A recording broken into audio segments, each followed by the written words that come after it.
순간이 되게 특별한 인연인 것 같습니다. 제가 이 웅상 지역에 온 지는 이제 한 3년째 접어드는 것 같습니다. 그런데도 불구하고 웅상 시민들과 함께 어우러지질 못했는데, 이번에 이렇게 선생님께서 이렇게 인연이 되어서 여러 가지 이야기를 해주시면서 이렇게 웅상 문예원과 함께 인연이 되었고, 또 여기에 계시는 분들과 함께 이제 인연의 시작이 되는 것 같습니다. 네, 저는 이제 소개가 좀 약간 거창하긴 했지만 그냥 똑같은 이제 여러분들과 똑같은 마음이고, 그리고 또 수행해 나가는 이제 과정이기 때문에 여러분들도 오늘 이제 이렇게 모습은 이제 수행자 스님이긴 하지만 여러분들도 좀 더 보다 나은 삶을 위해서 이 자리에 오셨기 때문에 좀 그것을 좀 더 이제 수행자에게 또는 불교적인 이제 삶 중에서 좀 자유로운 그런 삶은 도대체 무엇일까라고 하면서 좀 생각해 보시는 시간을 가지면 좋겠습니다. 네. 저 이렇게 서서 하면 되나요? 네. 네. 좀 익숙하지가 않습니다. 네. 아니, 괜찮습니다. 네, 괜찮고요. 우선은 오늘 주제가 자유로운 삶을 안내하다입니다. 자유로운 삶을 안내하다. 선생님께서도 물론 이야기하셨지만 우리가 자유로운 삶이 되기 위해서는 사실 나에게 스스로 극복이 되어야 되고 나의 속박에서 벗어나야 됩니다. 속박에서 벗어나야지만 그때서부터 자유로운 삶이 시작되기 때문이죠. 부처님의 가르침의 전반적인 모든 이야기는 하나로 불교란 무엇입니까? 라고 했을 때 저는 대답하기를 불교는 연기입니다 라고 이야기를 합니다. 그만큼 나로부터 시작해서 시작되는 인과 연기가 무수하게 시작되기 때문이죠. 그러면 강의에 앞서서 여러분들에게 우선은 호흡 명상, 불교에서는 호흡 명상을 주로 이렇게 하게 됩니다.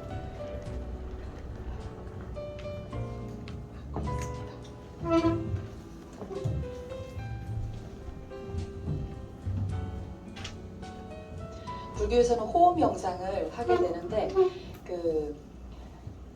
여러분들도 아시겠지만 부처님이 6년 동안 고행을 하시고 가장 마지막에 이렇게 깨달음을 이루시는 가장 수행의 여러 가지 방편들이 뭐 다란이도 있고 경전 독송하는 것도 있고 뭐 참선 화두 이런 식으로 요즘에 이야기가 많이 되는데 그 중에서 명상이 있습니다. 가장 기본적인 호흡 명상부터 시작을 하게 됩니다.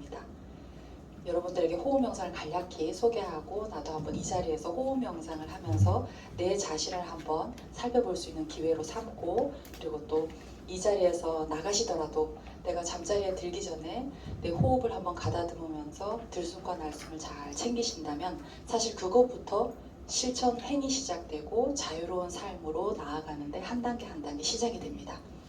호흡 명상은 부처님이 말씀하시길 들숨과 날숨을 온전하게 자연스럽게 관찰하는 겁니다. 어떻게 보면 되게 단순해요. 그냥 호흡을 들이마셨다가 내쉬는 거기 때문에. 근데 이건 또 한편 어렵다라고 할 수 있습니다. 왜냐하면 짧은 호흡에 들어가고 내쉬는 순간 우리는 온갖 생각들을 하거든요. 이 문예원을 오늘 저녁에 9시에 나간다면 나가서 술 한잔 할까? 집에 가서 우리 뭐 남편이 들어왔을까? 여러 가지 고민을 하게 됩니다. 짧은 호흡 순간에도요. 그래서 짧은 호흡 순간에 그러한 생각들이 일어나는 그것을 내가 스스로 보면 됩니다. 그것을 하지 마라 라는 이야기는 부처님은 이야기하지 않아요. 하지만 내가 짧은 호흡 순간에도 내가 그런 마음 감정들이 일어난다라는 걸 여실하게 보고 그것을 내려놓는 것. 내려놓아야지만 자기가 객관적으로 그걸 보거든요. 거기서부터 호흡 명상이 시작돼요.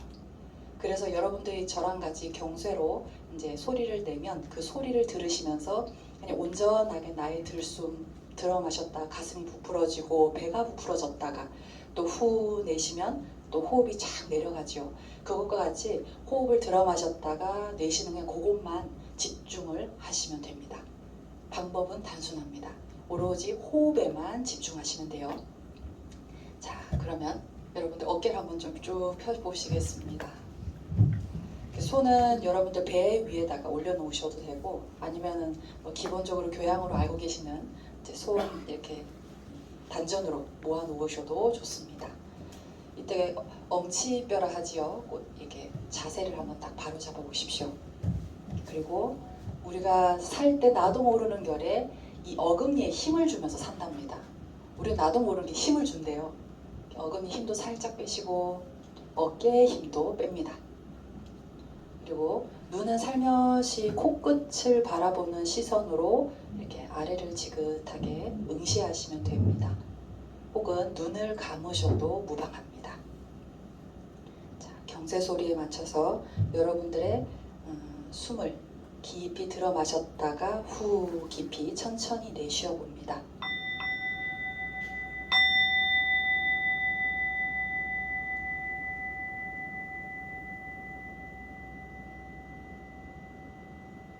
호흡의 들숨과 날숨에 온전하게 자신에게 따뜻한 주의를 기울여 줍니다.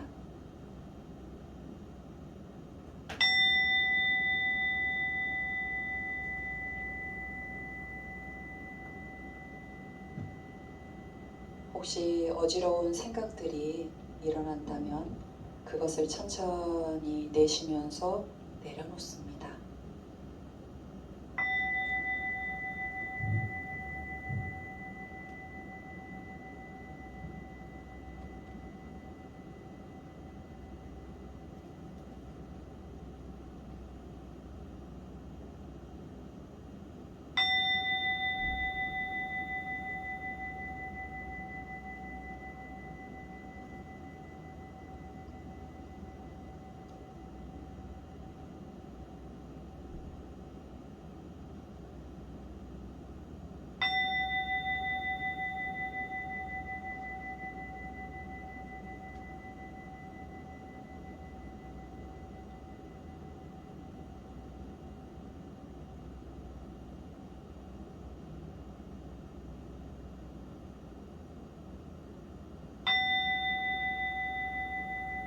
내가 숨을 쉬고 있구나, 숨을 쉰다는 게 이런 것이구나 하면서 호흡의 들숨 날숨을 지켜봅니다.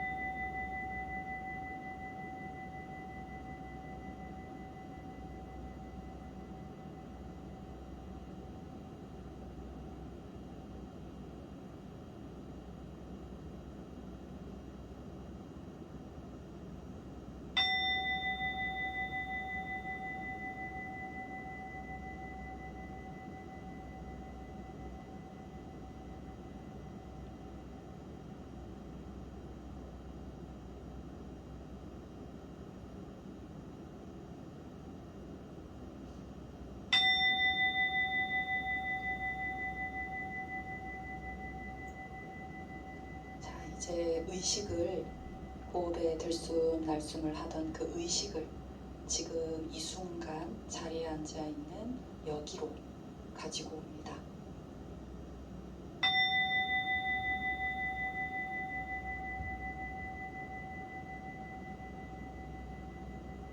마지막으로 호흡을 깊이 들어 마셨다가 후 내쉬어줍니다.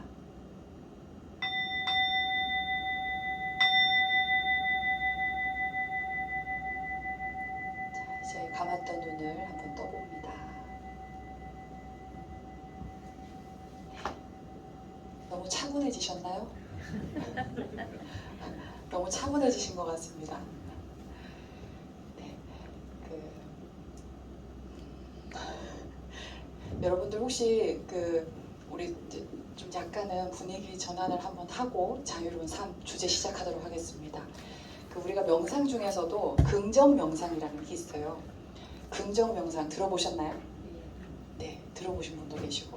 긍정 명상 중에서 나는 내가 정말 좋아. 8글자입니다. 이 8글자로 손뼉을 치는 거예요.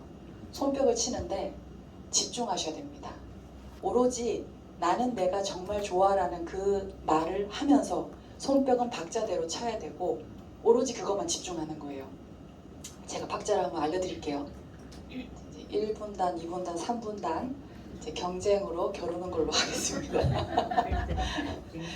자, 처음에 나는 같이 따라야 됩니다. 나는 내가 정말 좋아. 나는 내가 정말 좋아. 나는 내가 정말 좋아.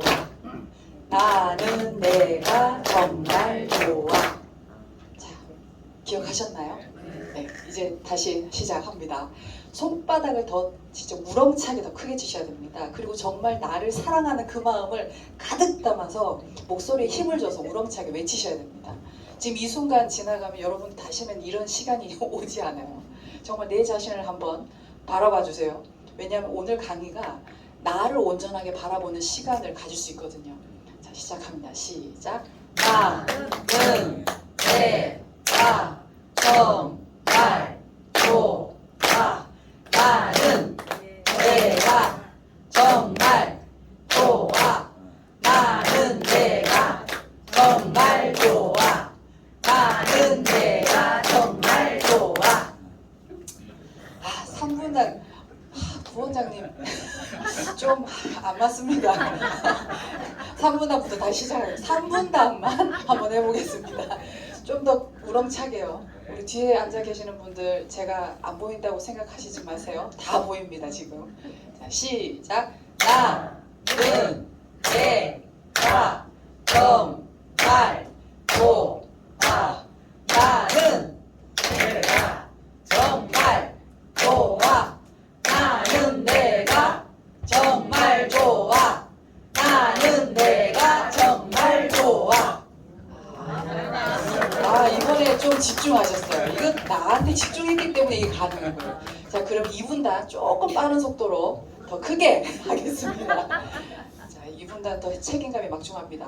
자, 시작. 나는 내가 정말 좋아.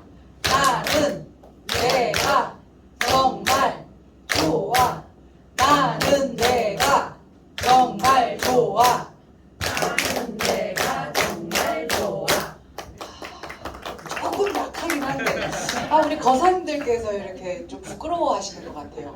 좀 어색한 것 같아요. 이따가 수업 시간 다 끝나고 다시 한번 개별적으로 해보겠습니다. 자, 3분단 기대됩니다. 3분단 기대됩니다. 자, 시작. 나는 내가 정말 좋아. 나는 내가 정말 좋아. 나는 내가 정말 좋아. 나는 내가 정말 좋아. 좀 약하다. 방심하셨나 봅니다. 그래도 다 잘하셨어요. 왜냐하면 이 짧은 순간에 집중해야 되거든요. 여러분 집중하셨나요? 네. 집중 좋아요. 이 모든 거에는 집중을 해야지 그 순간에 이 순간에 여기 나로 아주 몰입감 있게 살 수 있습니다. 그런데 우리는 현재 이 순간 내 자신에게 몰입감 있게 살 때가 사실 좀 드뭅니다. 여러분들이 자각하지 못할 뿐이지 지금 현재 이 순간 여기 있으면서도 집안 걱정을 합니다. 조금 전에 있었던 일이 걱정이 되기도 하고 생각이 납니다. 또 나의 고민거리가 계속 ing 중입니다. 그렇지 않으세요? 그렇기 때문에 부처님은 자유롭지 못하다고 해요. 왜냐하면 과거 생각에 계속 이끌려서 현재에 집중하지 못하기 때문에 현재의 씨앗을 바로 뿌리질 못하거든요. 현재의 씨앗을 바로 뿌리지 못하면 결국에는 미래도 똑같은 그런 삶으로 엉망진창 섭니다. 엉망진창. 네. 자, 우선 여러분들 페이퍼, 사실 페이퍼를 읽어가면서 하지는 않겠습니다. 왜냐하면 페이퍼는 하나의 페이퍼로 불과하고 여러분들께서 집에 가서도 충분히 읽으실 수 있어요. 근데 제가 이 페이퍼에 녹아져 있는 강의를 진행할 겁니다. 우선은 스토리 하나를 이야기를 하고 시작을 할 겁니다. 자,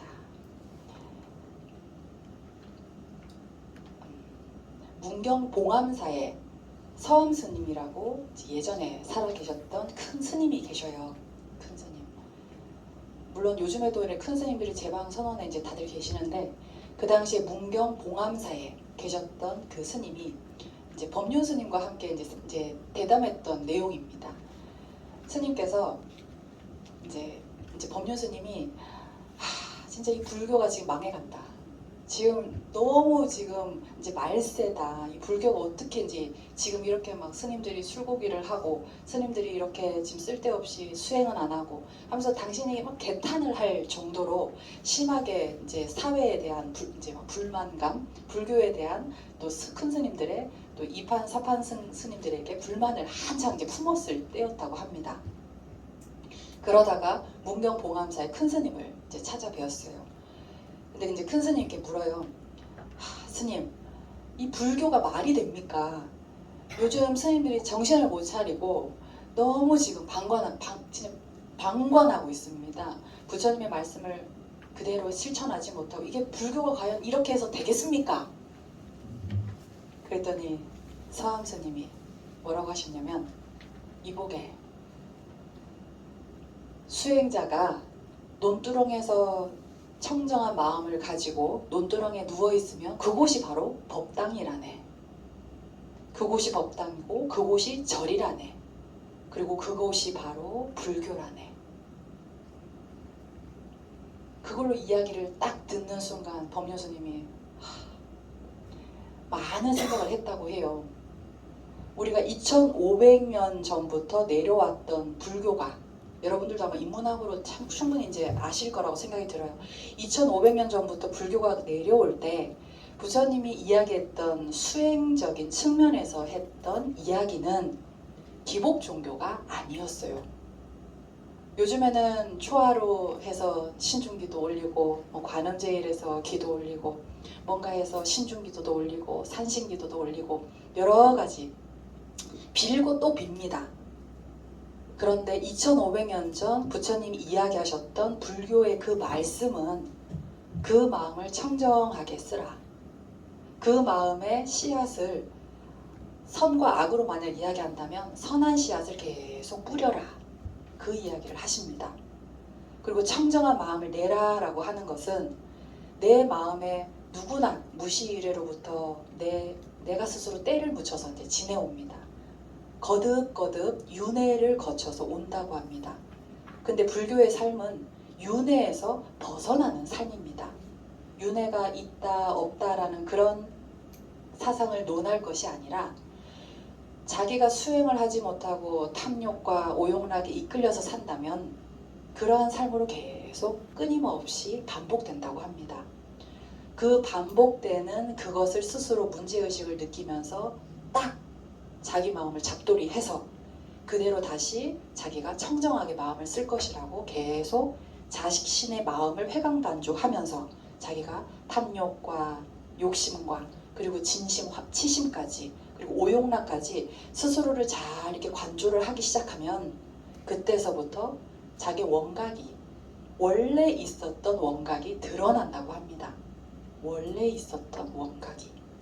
그것이 바로 청정한 마음을 찾아가는 수행자의 마음이라고 합니다. 그래서 사실 이 순간에 여러분들이 여기 있는 것도 또는 자기 각자의 업식들이 물론 있겠지만 자기 업식들의 말미암아 시작되는 여러 가지 일들이 내 업인가 보다 하면서 이제 막 저기 무속인한 데 가서 사주도 보고 점도 쳐보고 등등 이렇게 할 것이 아니라 자신의 참마음을 그대로 믿고 자신의 업장 속에서 혹시나 안 좋은 그런 것들이 있다면 스스로 그 운명을 뒤집어 나가는 것이 아주 주체적인 삶을 사는 것이 불교의 삶이라고 합니다. 그런데 이 불교는 원래 그대로 있는데 그 불교를 실천 수행하시는 스님들이 아직까지도 그 당시에 탐진치, 오용락 이런 것에 이끌려서 끄달려서 살다 보니까 불교적인 산들이 이렇게 퇴폐로 이렇게 나아가는 것이지 불교는 원래 그대로 있다. 뭐 있지도 않고 없어지지도 않고 그냥 원래 그대로 있다. 원래. 그것을 그 당시에 서암 스님이 이야기하셨다고 해요. 그래서 여러분들도 혹시나 여기에 불자님도 계시고 또는 비불자가 또 계실 수도 있는데 그런 거 상관없이 나의 삶을 한번 이렇게 되짚어 본다면 사실 어느 종교를 막론하고 어느 인문학 뭐 유교든 도교든 다 막론하고 다들 선을 이야기를 합니다. 참되게끔 마음을 참되게끔 쓰게끔 계속 이야기를 합니다. 근데 그 이야기를 하는데 가장 중요한 것은 불교에서는 아무리 자기가 참된 선, 오용락을 자꾸 내려놔라, 자꾸 탐진치를 내려놔라 이야기를 하지만 그것을 자기가 교양으로 알고 실천하지 않으면 말짱 도루묵이라는 겁니다. 실천하지 않으면 업이 바뀔 수 없다고 합니다. 스스로 자기가 실천을 해야지만 거기에 반드시 자기의 업장이 소멸되고 자기가 그동안 지어왔던 탐욕의 씨앗들이 말라지고 없어지고 그러면서 내 업장에 그런 것들이 녹아내려가면서 청정한 마음이 드러난다고 합니다. 그것이 바로 불교라고 합니다. 자, 이해가 되시죠? 네. 자, 그러면 여기에서 하나의 또 이야기를 한번 더 해드려볼까 하는데 두 번째 장입니다. 삼독심. 삼독심. 자, 그러면 우리가 여기 중에서 지금 내 삶이 행복하다라고 생각되시는 분 한번 손 한번 들어보시겠습니까? 아, 좋습니다. 어느 정도 지금 자존감이 아주 풍부하십니다. 네, 좋아요. 아, 예. 다시. 난 내 삶에 되게 만족하지 못한다. 나 왜 이렇게 살아야 되지? 나 왜 이러지? 좋아요. 지금 아버지와 아드님 관계인 것 같은데요. 왜 힘들다고 생각할까요? 이야기할 수 있을까요? 찬찬히 내 이야기를 혹시 할 수 있으면 적었다가 한번 이야기해봐도 좋을 것 같습니다. 내가 삶에서 행복하다, 행복하지 않다, 또는 자유롭다, 자유롭지 못하다라는 그 정의가 사실은 생각해보면 나한테 달려있어요. 그렇지 않으세요? 우리가 나한테 달려있다라고 생각이 들지만 인정할 수 없을 때가 너무 많아요. 그것도 그렇잖아요, 그죠? 내 삶에 있어서 내가 지금 내 전 재산이 지금 통장에 잔고가 10만 원밖에 없는데도 불구하고 이 행복함이 있을 수 있어요. 그냥 막걸리 한 병에 2,000원, 그냥 밥 한 끼에 뭐 밥 한 이거에 뭐 1,000원, 뭐 반찬은 내가 콩나물 이렇게 만들어서 먹을 수도 있고 이런 거에 대한 행복에 대한 그 자기의 잣대가 자기가 어떻게 두느냐에 따라서 이 행복과 이 불행복이 그냥 손바닥 뒤집기예요. 근데 우리가 왜 행복하지 못하냐? 왜 행복하지 못하냐? 자기가 잡고 있거든요. 자기가 잡고 있어요. 나 자신을 속박해서 자꾸 이렇게 프레임을 짜놓고 그 안에 자꾸 나 자신을 넣고 있어요. 남과 비교하면서 또는 남의 집 저기 남편은 마누라한테 저렇게 예쁜 액세서리도 사주고 옷도 사준다는데 왜 우리 집 남편은 안 그런가? 막 이런 이야기도 있고 아니면 또 뭐 부부분들이나 가족분들 가운데 여러 가지 일들이 상당히 많습니다. 남들과 비교하기 시작하면 끝이 없습니다. 끝이 없어요. 이 속박의 요 테두리가 내가 나를 어떻게 자승자박하는지에 따라서 내가 스스로 나를 그냥 옥죄어다 가지고 내가 나를 죽여요. 나를 죽여. 근데 왜 나를 죽이냐고요? 나를 죽이는 그게 뭐냐고요? 욕심. 좋습니다. 이 자기 자신을 자유로부터 해방시키지 못하는 것. 이 자유라는 것은 불교에서 이야기하는 해탈, 해방, 열반이라고도 아주 궁극적으로는 그렇게 볼 수도 있지만 가까이 나에게 삶으로 다가온다면 자유로운 삶이라고도 이야기할 수 있어요. 근데 우리가 사실 아까 보살님들께서 이야기하셨듯 욕심, 집착, 이 집착으로 말미암아 모든 고통이 시작이 됩니다. 모든 고통이 시작이 돼요. 부처님 말씀 중에서 가장 짧게 사성제라는 것이 있어요. 고진멸도. 고진멸도. 고통은 집착에서 말미암아 시작이 되고, 이거를 집착을 멸하면 도에 이르른다고 합니다. 고집이 있으면 멸도하지 못해요. 여러분, 고집이 있으면 멸도하지 못합니다. 이 고집이라는 것이 나에 대한, 삶에 대한 애착일 수도 있고요, 집착일 수도 있고요, 나를 스스로 놓지 못하는, 이게 막 엄청나게 꽉 이렇게 쥐고 있는 거예요. 쥐고 있는 거. 근데 각각 사람마다 업식들이 다르기 때문에 쥐고 있는 것이 다릅니다. 어떤 분에게는 자식일 수도 있고요, 어떤 분들에게는 명예, 재산, 아파트, 자동차, 내가 가지고 있는 직업들, 내가 쥐고 있는 이게 막 꽉 잡아지면 질수록 고통이 비례합니다. 고통이 비례해요. 근데 이 집착을 어떻게 놓아버려야 되느냐, 이게 이제 관건입니다. 이 수행에 있어서 관건이에요. 수행에 있어서 관건. 자, 이제 그러면 삼독심으로 한번 넘어가 볼게요.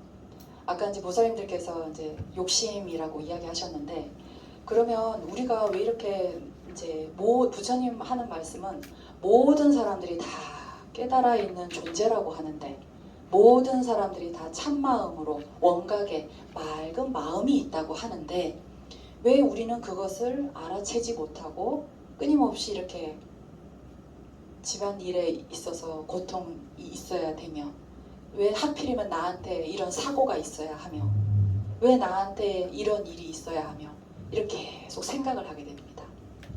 계속.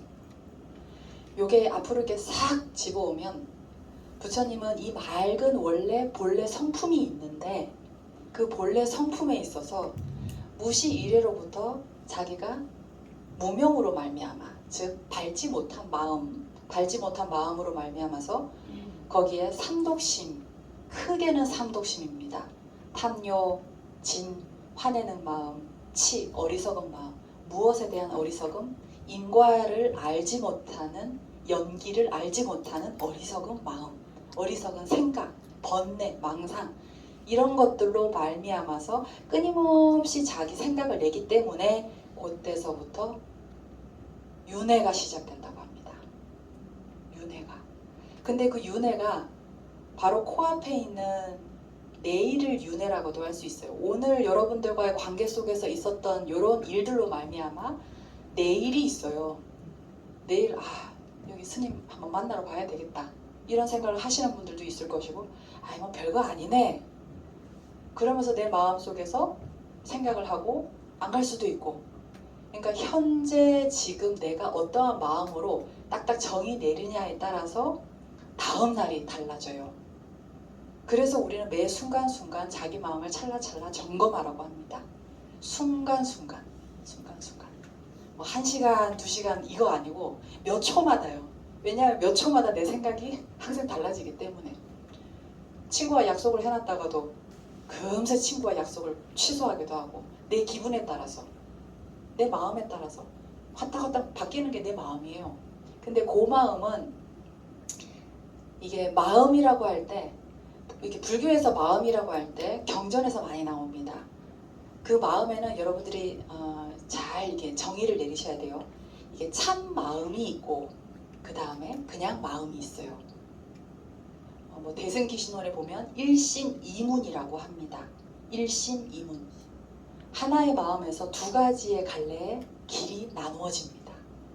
일심이문. 그렇다면 마음, 한 마음에서 참마음, 또는 불교에서는 뭐 자정, 청정심, 또는 원각, 맑은 마음, 이렇게 표현을 한글로도 합니다.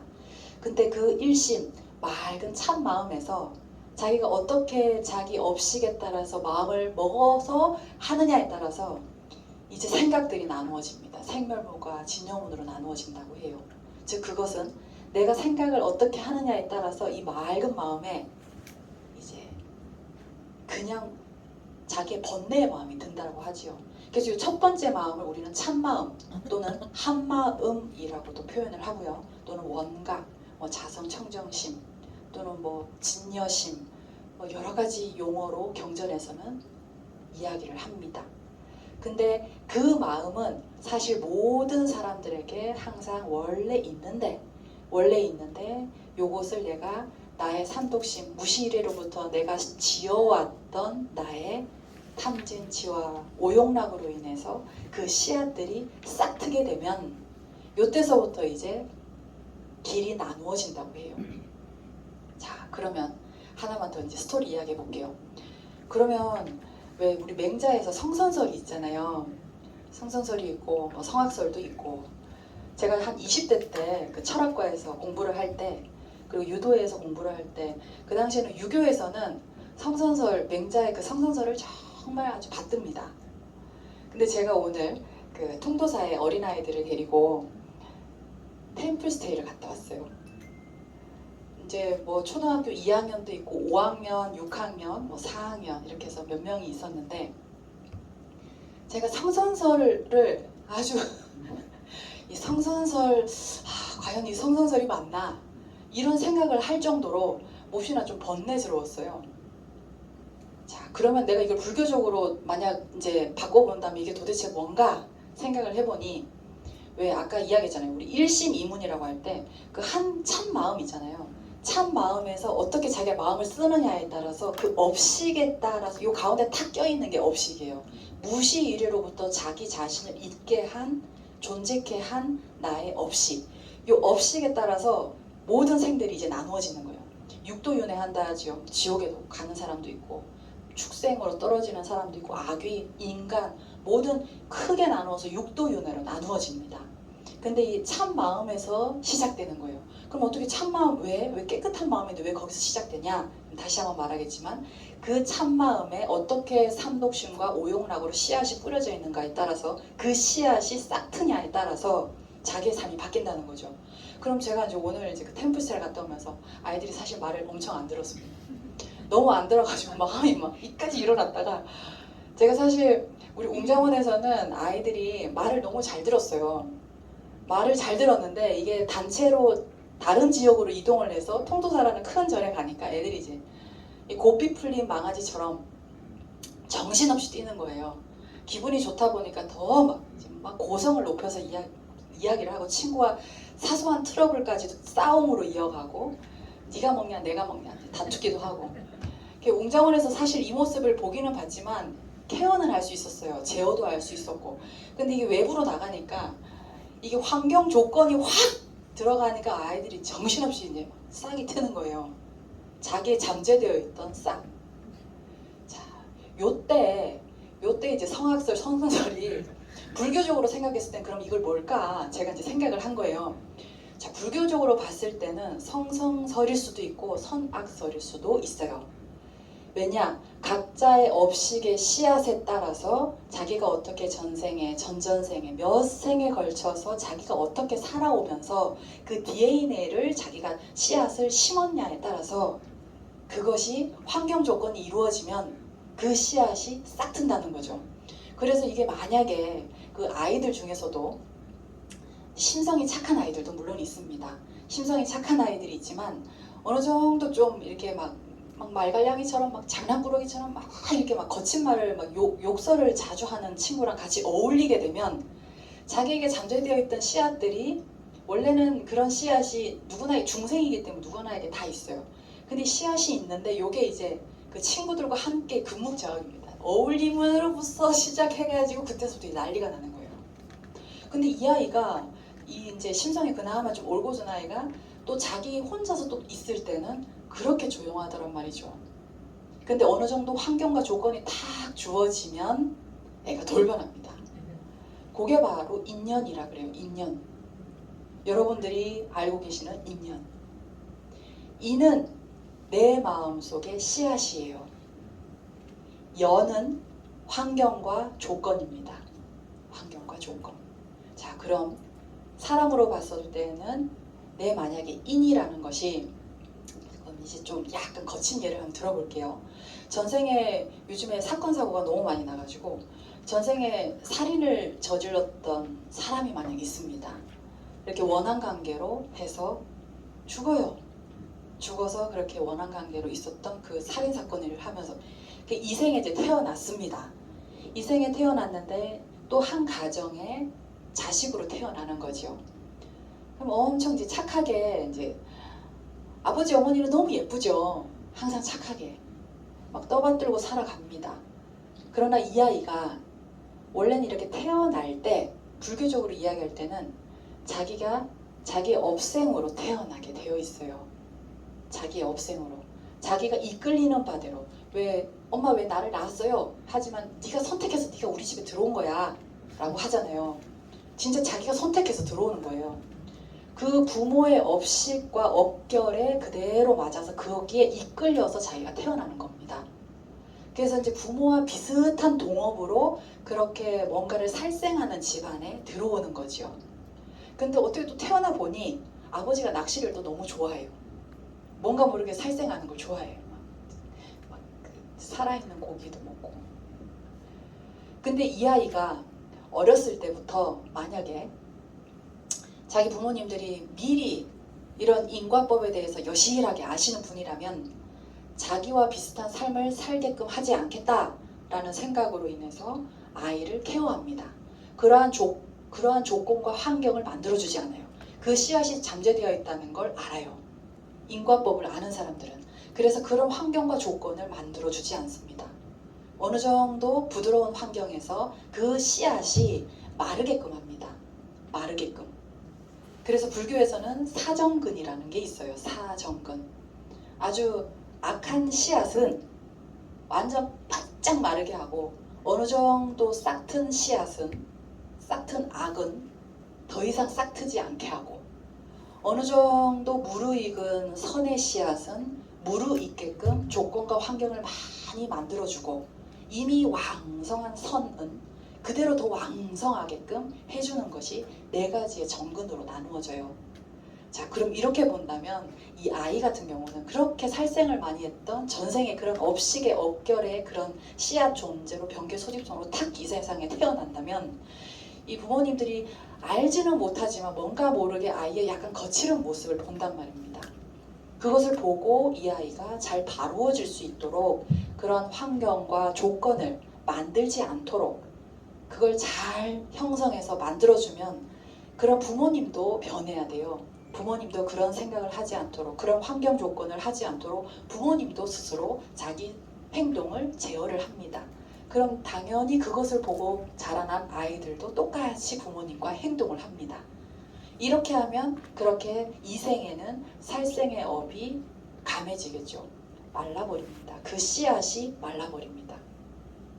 이렇게 해서 한 생이 또 지나고 다음 생에 또 약간의 그런 약간 조건들이 만나질 법해도 또 그런 게 안 만나지고 안 만나지고 안 만나지고, 그게 바로 성불 과정에 있어서 자기 자신의 마음을 닦아나가는 과정입니다.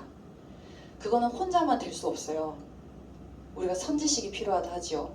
자기 주변에 사람들이 필요합니다. 가장 큰 선지식은 가족입니다.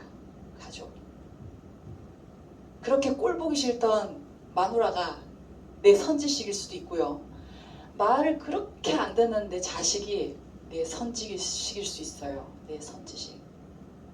이해 동감하시나요? 네. 그래서 오늘 이제 제가 템플스테이를 갔다 오면서 이 아이들이 너무 말썽을 부려가지고 제가 좀 사실 마음이 막 이까지 막 왔다 갔다 할 정도로, 왜냐면 이제 여기서는 말썽을 부려도 우리 품에서 다 케어할 수 있지만 이제 거기 가면 거기 큰 스님도 계시고 큰 법당에 이제 온 스님들이 쫙 앉아 계시는데, 아이들이 천방지축으로 막 이제 뛰어다니다 보면 이 웅장원의 덕현 스님이 도대체 아이들을 어떻게 교육했기 때문에 이렇게 아이들이 이렇게 할까, 이런 생각을 하실 것 같은 거예요. 제 생각에 약간은 고통스러웠지만 이게 한순간에는 아이들을 바꿀 수 없다라는 것도 제가 또 인정을 바로 했어요. 지금 어느 정도 바루어가는 기간이고, 또 그것을 바루게끔 또 원력을 세우기도 했고, 또 주변에 계신 우리 보살님들께서도 같이 그것을 하고 있고, 그러다 보니까 이게 아이들을 그 환경과 조건을 잘 맞게끔 이렇게 맞아 들어가 주는 것 같아요. 그래서 여러분들도 우리가 삼독심이 있고 오용락이 있고 하는 이게요, 누구나에게 다 있어요. 누구나에게 다 있어요. 그 마음을 일으키지 마라 라고 하는 것은 부처님은 그렇게 말 안 해요. 그 마음을 봐라. 그 마음을 보고 네가 스스로 뭔가 모르게 내 삶에 있어서 문제가 좀 있다라고 문제의식을 느끼면 그때서부터 시작이 되는 게 바로 성불 과정으로 들어가는 겁니다. 그래서 지난 과정에 내가 욕을 하고 사람들에게 막 험한 말을 하고 했던 그것 또한 내가 어느 정도 자양분이 되는 거죠. 내가 그렇게 살았기 때문에 지금부터 삶을 바꾸겠다라고 자기가 스스로 원력을 세웠기 때문에 그것조차도 다 성불 과정 속에 하나로 자리 잡히는 겁니다. 그래서 내가 지금 여러분들이 이렇게 지금 이렇게 생활하시고 하는 이런 것들 중에서 혹시나 마음에 안 들고 내가 진짜 이게 말이 되나 할 정도의 여러 가지 막 사건 사고들을 겪을지라도 그걸로 말미암아서 내가 인생이 바뀔 수 있다는 걸 명심하시면 돼요. 사람은 누구나 삼독심과 오용락이 있지만 그 강도가 각각의 업식에 따라 달라요. 각각이 달라요.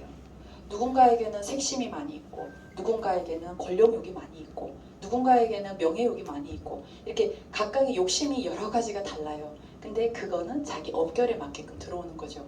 그래서 자기가 그것을 잘 보고 잘 컨트롤할 수 있는 것이 바로 불교를 실천하는 그 행, 마음, 거기서부터 시작되는 겁니다. 실천을 하지 않으면 그거는 죽은 겁니다. 불교로 봤을 땐.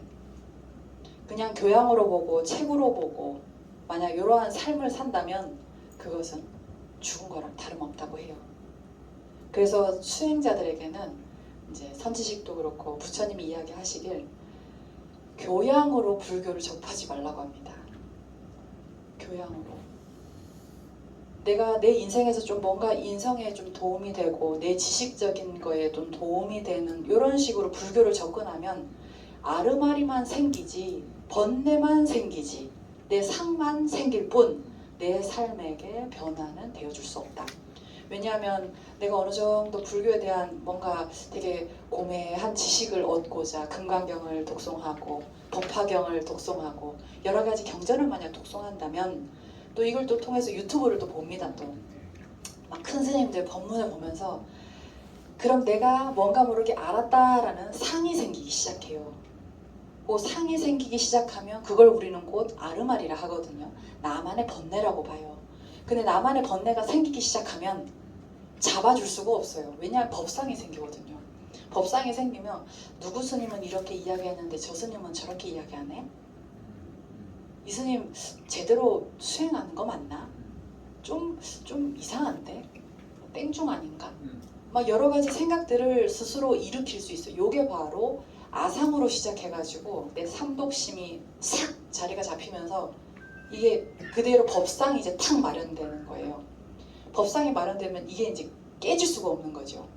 이게 제가 방금 경전으로 비유를 해서 법상이지만 여러분들 삶에서도 바로 적용할 수 있어요. 예를 들면 아버지가 아들을 바라볼 때 이 아들은 이렇게 해야 되는데 이게 표본이 있잖아요. 우리 유교에서도 사자소학 거기에서 우리 아들은 이렇게 바르게 자라나야 되는데 근데 이 프레임에서 이 상에서 벗어나 버리면 이게 큰일 났다 이거 우리가 망쳤다 막 이런 식으로 생각할 수 있어요. 요게 바로 우리는 법상이라고 합니다. 불교에서 말하는 그 부처님의 법도 법상이지만 내가 가지고 있는 사고관념 이게 생각 요것도 상이라고 보고 법상이라고도 봅니다. 근데 자기가 그렇게 법상을 이렇게 딱 지어 놓으면 이게 이제 깨질 기약이 이게 자기보다 조금 더 센 사람이 와야지 그걸 깨뜨릴 수 있어요. 왜냐하면 자기만의 상식과 이게 윤리도덕이 딱 정해져 있거든요. 그거는 깨뜨리기가 너무 어렵다고 해요. 그럼 하나 더 얘기를 한다면 자, 우리가 지금 우리 한국에서는 일부 1처제입니다. 그죠? 불교에서는 연기법이 윤리도덕이 없다고 해요. 자, 생각해보세요. 윤리도덕이 없대요. 불교에서는 연기법이 윤리도덕이 없다고 해요. 그냥 심은 대로 거두어 드린다고 해요. 거기에 내가 좋다, 나쁘다, 선하다, 악하다 라고 하는 건 우리의 생각일 뿐이지 연기법에는 그대로 심은 대로 거두어 드리는 것이 연기법입니다.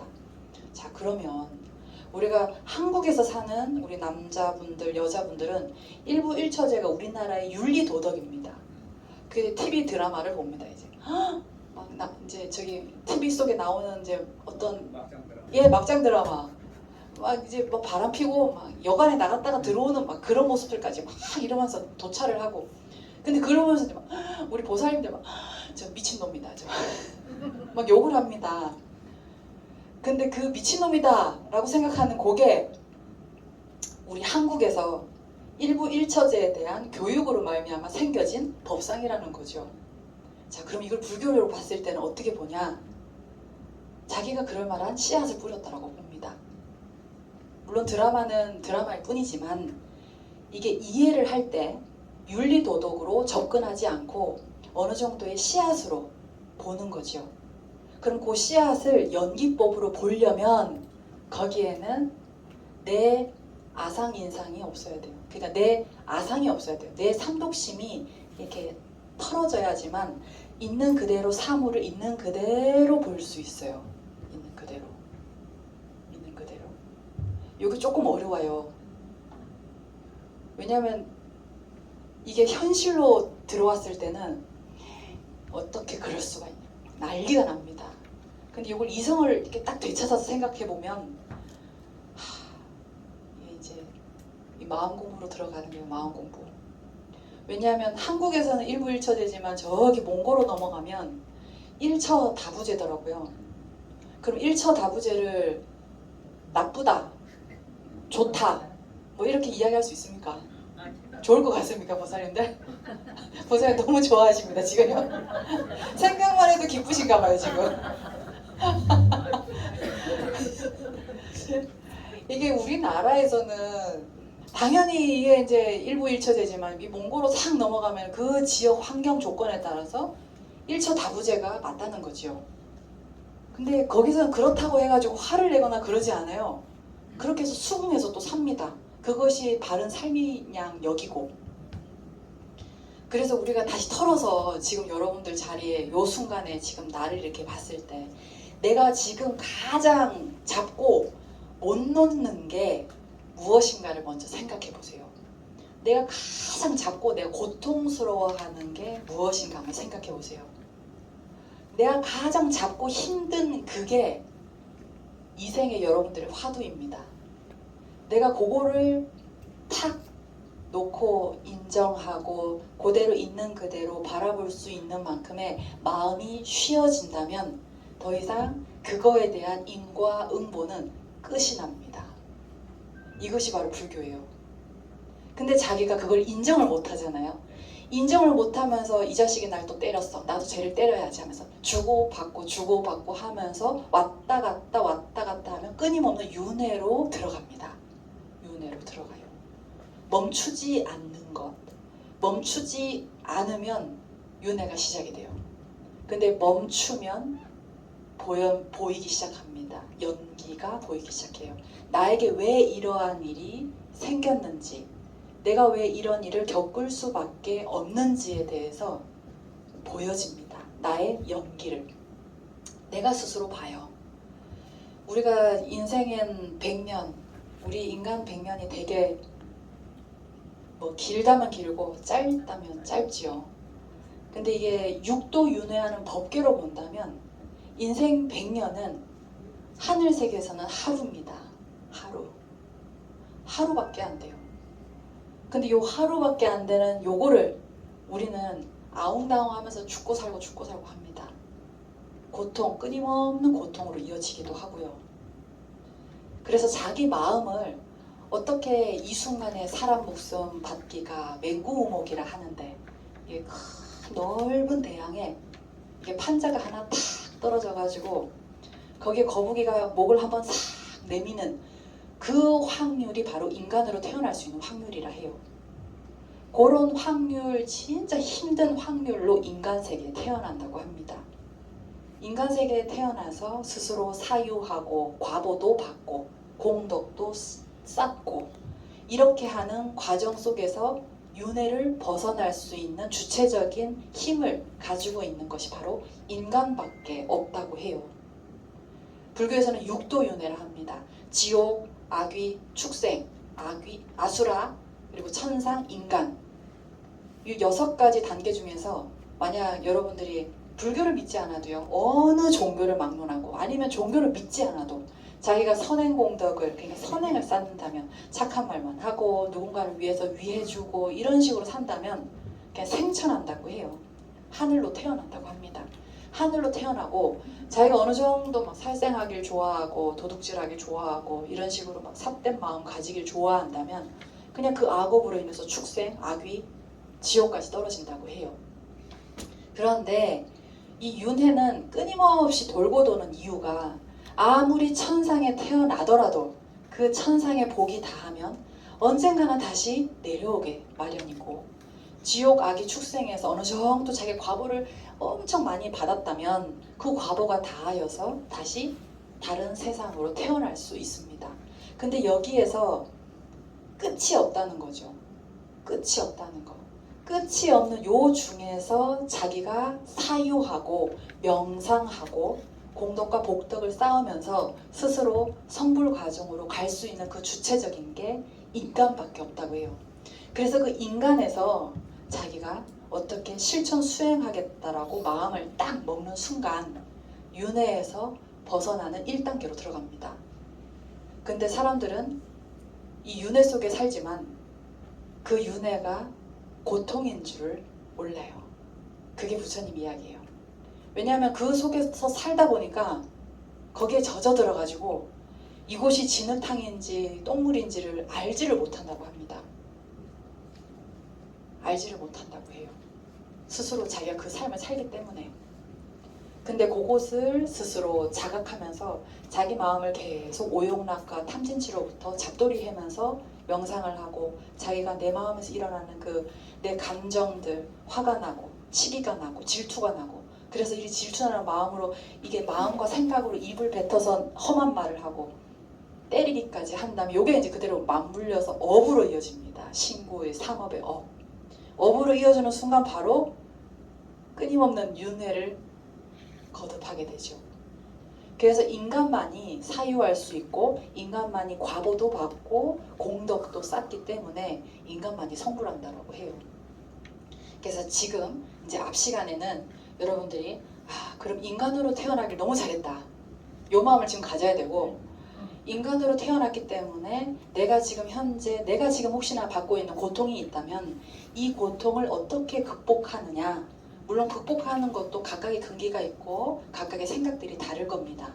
그러나 지금 나에게 일어나는 이것을 지금 현재 여실하게 보려면 내 이 오용락과 탐진치를 내려놓고 내 아상을 내려놓고 법상을 내려놔야 돼요. 왜 꼭 이래야 되는 거? 뭐 가족들은 이래야 되고, 이게 며느리상은 이렇게 해야 되고, 남편은 이렇게 해야 되고 한다는 그런 상들 있잖아요. 그 상을 내가 만들어놨는데 그걸 자승자박한다라고 생각하고 그걸 탁 깨부수려고 마음 먹는 순간, 그때서부터 이제 행복의 삶이 시작된다는, 시초가 시작된다라고 생각하시면 됩니다. 왜냐하면 이 세상은, 이 모든 것은 내 마음에서 시작된다고 해요. 내 마음으로 말미암아 모든 것을 지어나갑니다. 지어서 만들어가요. 내가 마음을 어떻게 먹느냐에 따라서 시작이 된다 하죠. 그래서 부처님은 일체유심조라고 이야기를 해요. 아무튼 이 짧은 순간에 지금 첫 번째 시간에 너무 많은 걸 풀어놔가지고 여러분들 머리가 지금 복잡할 것 같아요. 자, 그러면 한 15분 정도? 5분? 예, 5분 정도 좀 쉬었다가 다시 시작하겠습니다. 천천히 드시면서 좀 쉬어가면서 이야기 들으시면 좋을 것 같습니다. 우리 거사님께서 지금 방금 질문을 주셨습니다. 물론 질문에 대한 답변은 각각의 아마 또 성인분들과 스님들과 각각의 또 의견에 따라서 아마 이야기가 나누어질 건데, 지금 거사님께서 질문하신 내용은 과학과 불교에 대한 연결을 이야기를 또 하셨고, 그리고 앞으로 과학과 불교에 있어서 불교의 발전 방향에 대해서 또 이야기를 하시면서 대승기신론까지 이야기를 지금 하셨어요. 자, 이거 아주 대승기신론 혹시 아시는 분들 계시나요? 모릅니다. 모르죠. 제가 아까 1심 2문을 이야기해서 거사님께서 이제 이야기를 시작하신 것 같았어요. 깊은 이야기는 하진 않겠지만 본질적인 부분만 먼저 찍겠습니다. 왜냐하면 본질적인 부분만 찝어도 여러분들에게는 큰 그냥 이제 이게 생각의 차이가 또 있을 수 있기 때문에 아인슈타인이 불교 각각의 종교에 대해서 물론 이야기를 많이 하는데 불교만이 미래 세까지 남아있을 것 같다라는 그런 이야기를 한 부분들이 있습니다. 제가 20대 때 이 책을 접했을 때는 사실 이 이야기가 뭔지를 몰랐어요. 왜냐하면 제가 그 당시에 불교를 접할 때에는 이론은 이론인데 약간은 종교적으로 다가섰기 때문에 약간은 기복적인 부분에서 다가섰기 때문에 과학과 불교가 같이 뭐 그래? 이런 식. 근데 지금 생각해 보니까 과학과 불교가 정말 연관이 많다라는 생각이 듭니다. 왜냐하면 여러분들 생각 한번 해보세요. 제가 아까 불교에 대해서 이야기를 할 때 불교는 인과입니다. 연기입니다. 라고 이야기를 합니다. 연기. 내가 뿌린 대로 그대로 납니다. 내가 팥을 뿌렸으면 그 땅에서 팥이 나옵니다. 환경과 조건을 어떻게 줬느냐에 따라서 팥이 삐뚤삐뚤하게 날 수도 있고 무럭무럭 통통하게 잘 날 수도 있어요. 팥을 뿌렸는데 오차가 나진 않아요. 뭐 사과, 감자가 튀어나오진 않습니다. 팥이 분명히 나옵니다. 가장 간촐하게 이야기하면 이게 뿌린 대로 나온다는 거죠. 한 대로 나온다는 거죠. 과학이 그렇지 않습니까? 뭐 얼마 전에 우주선을 탁 띄웠는데 우주선을 띄울 때 그 한치의 수학 이게 계산이 조금이라도 틀리면 처음 출발은 그대로 되는 것 같지만 끝에 가서는 틀어져서 딴 곳으로 갑니다. 딴 곳으로. 이것이 불교예요. 불교에서도 호리지차 천지형격이라고 하거든요. 한 털끝만큼의 차이가 난다 한다면 거기는 천지가 형격으로 날 거다. 지금 내가 만약 예를 들면 지금 제가 이제 마음에서 일어나는 게 이게 이제 호리지차 천지형격이라는 그 신신명이라는 그 이제 글이 있습니다. 그 자기가 지금 현재 이 순간에 여러분들께서 마음에서 이게 한 털끝 차이예요. 한 털끝 차이인데 이제 예를 들면 내가 마트를 갔어요. 마트를 갔는데 이제 거스름돈을 내가 10,000원을 딱 내고 거기에서 뭐 천 원을 줘야 되는데 그 보살님이 뭐 이렇게 계산을 잘못해 5,000원짜리를 만약 준다 칩시다. 그럼 그 5,000원을 받고 이 순간의 마음 여러분 어떨 것 같아요? 기분 좋지. 기분 좋지요.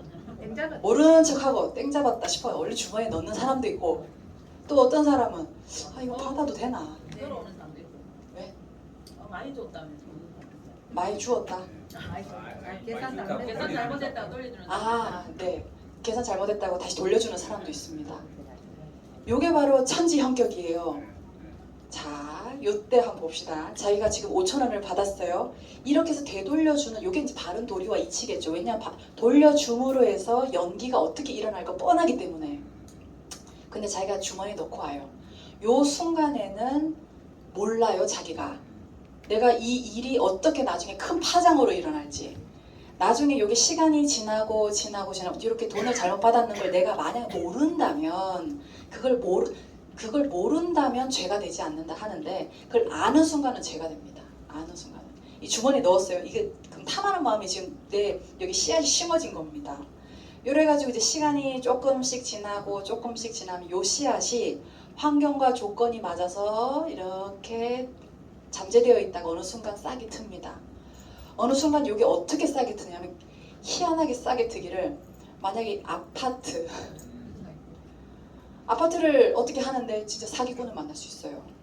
그 당시에는 1,000원, 5,000원 차이지만 이게 천지형격으로 나기 때문에 이게 몇 천만 원으로 5천만 원으로 뻥튀기가 되어가지고 그렇게 손해를 볼 일이 생긴다는 거예요. 이사가 이자가 붙습니다. 무슨 이야기 잘하셨죠?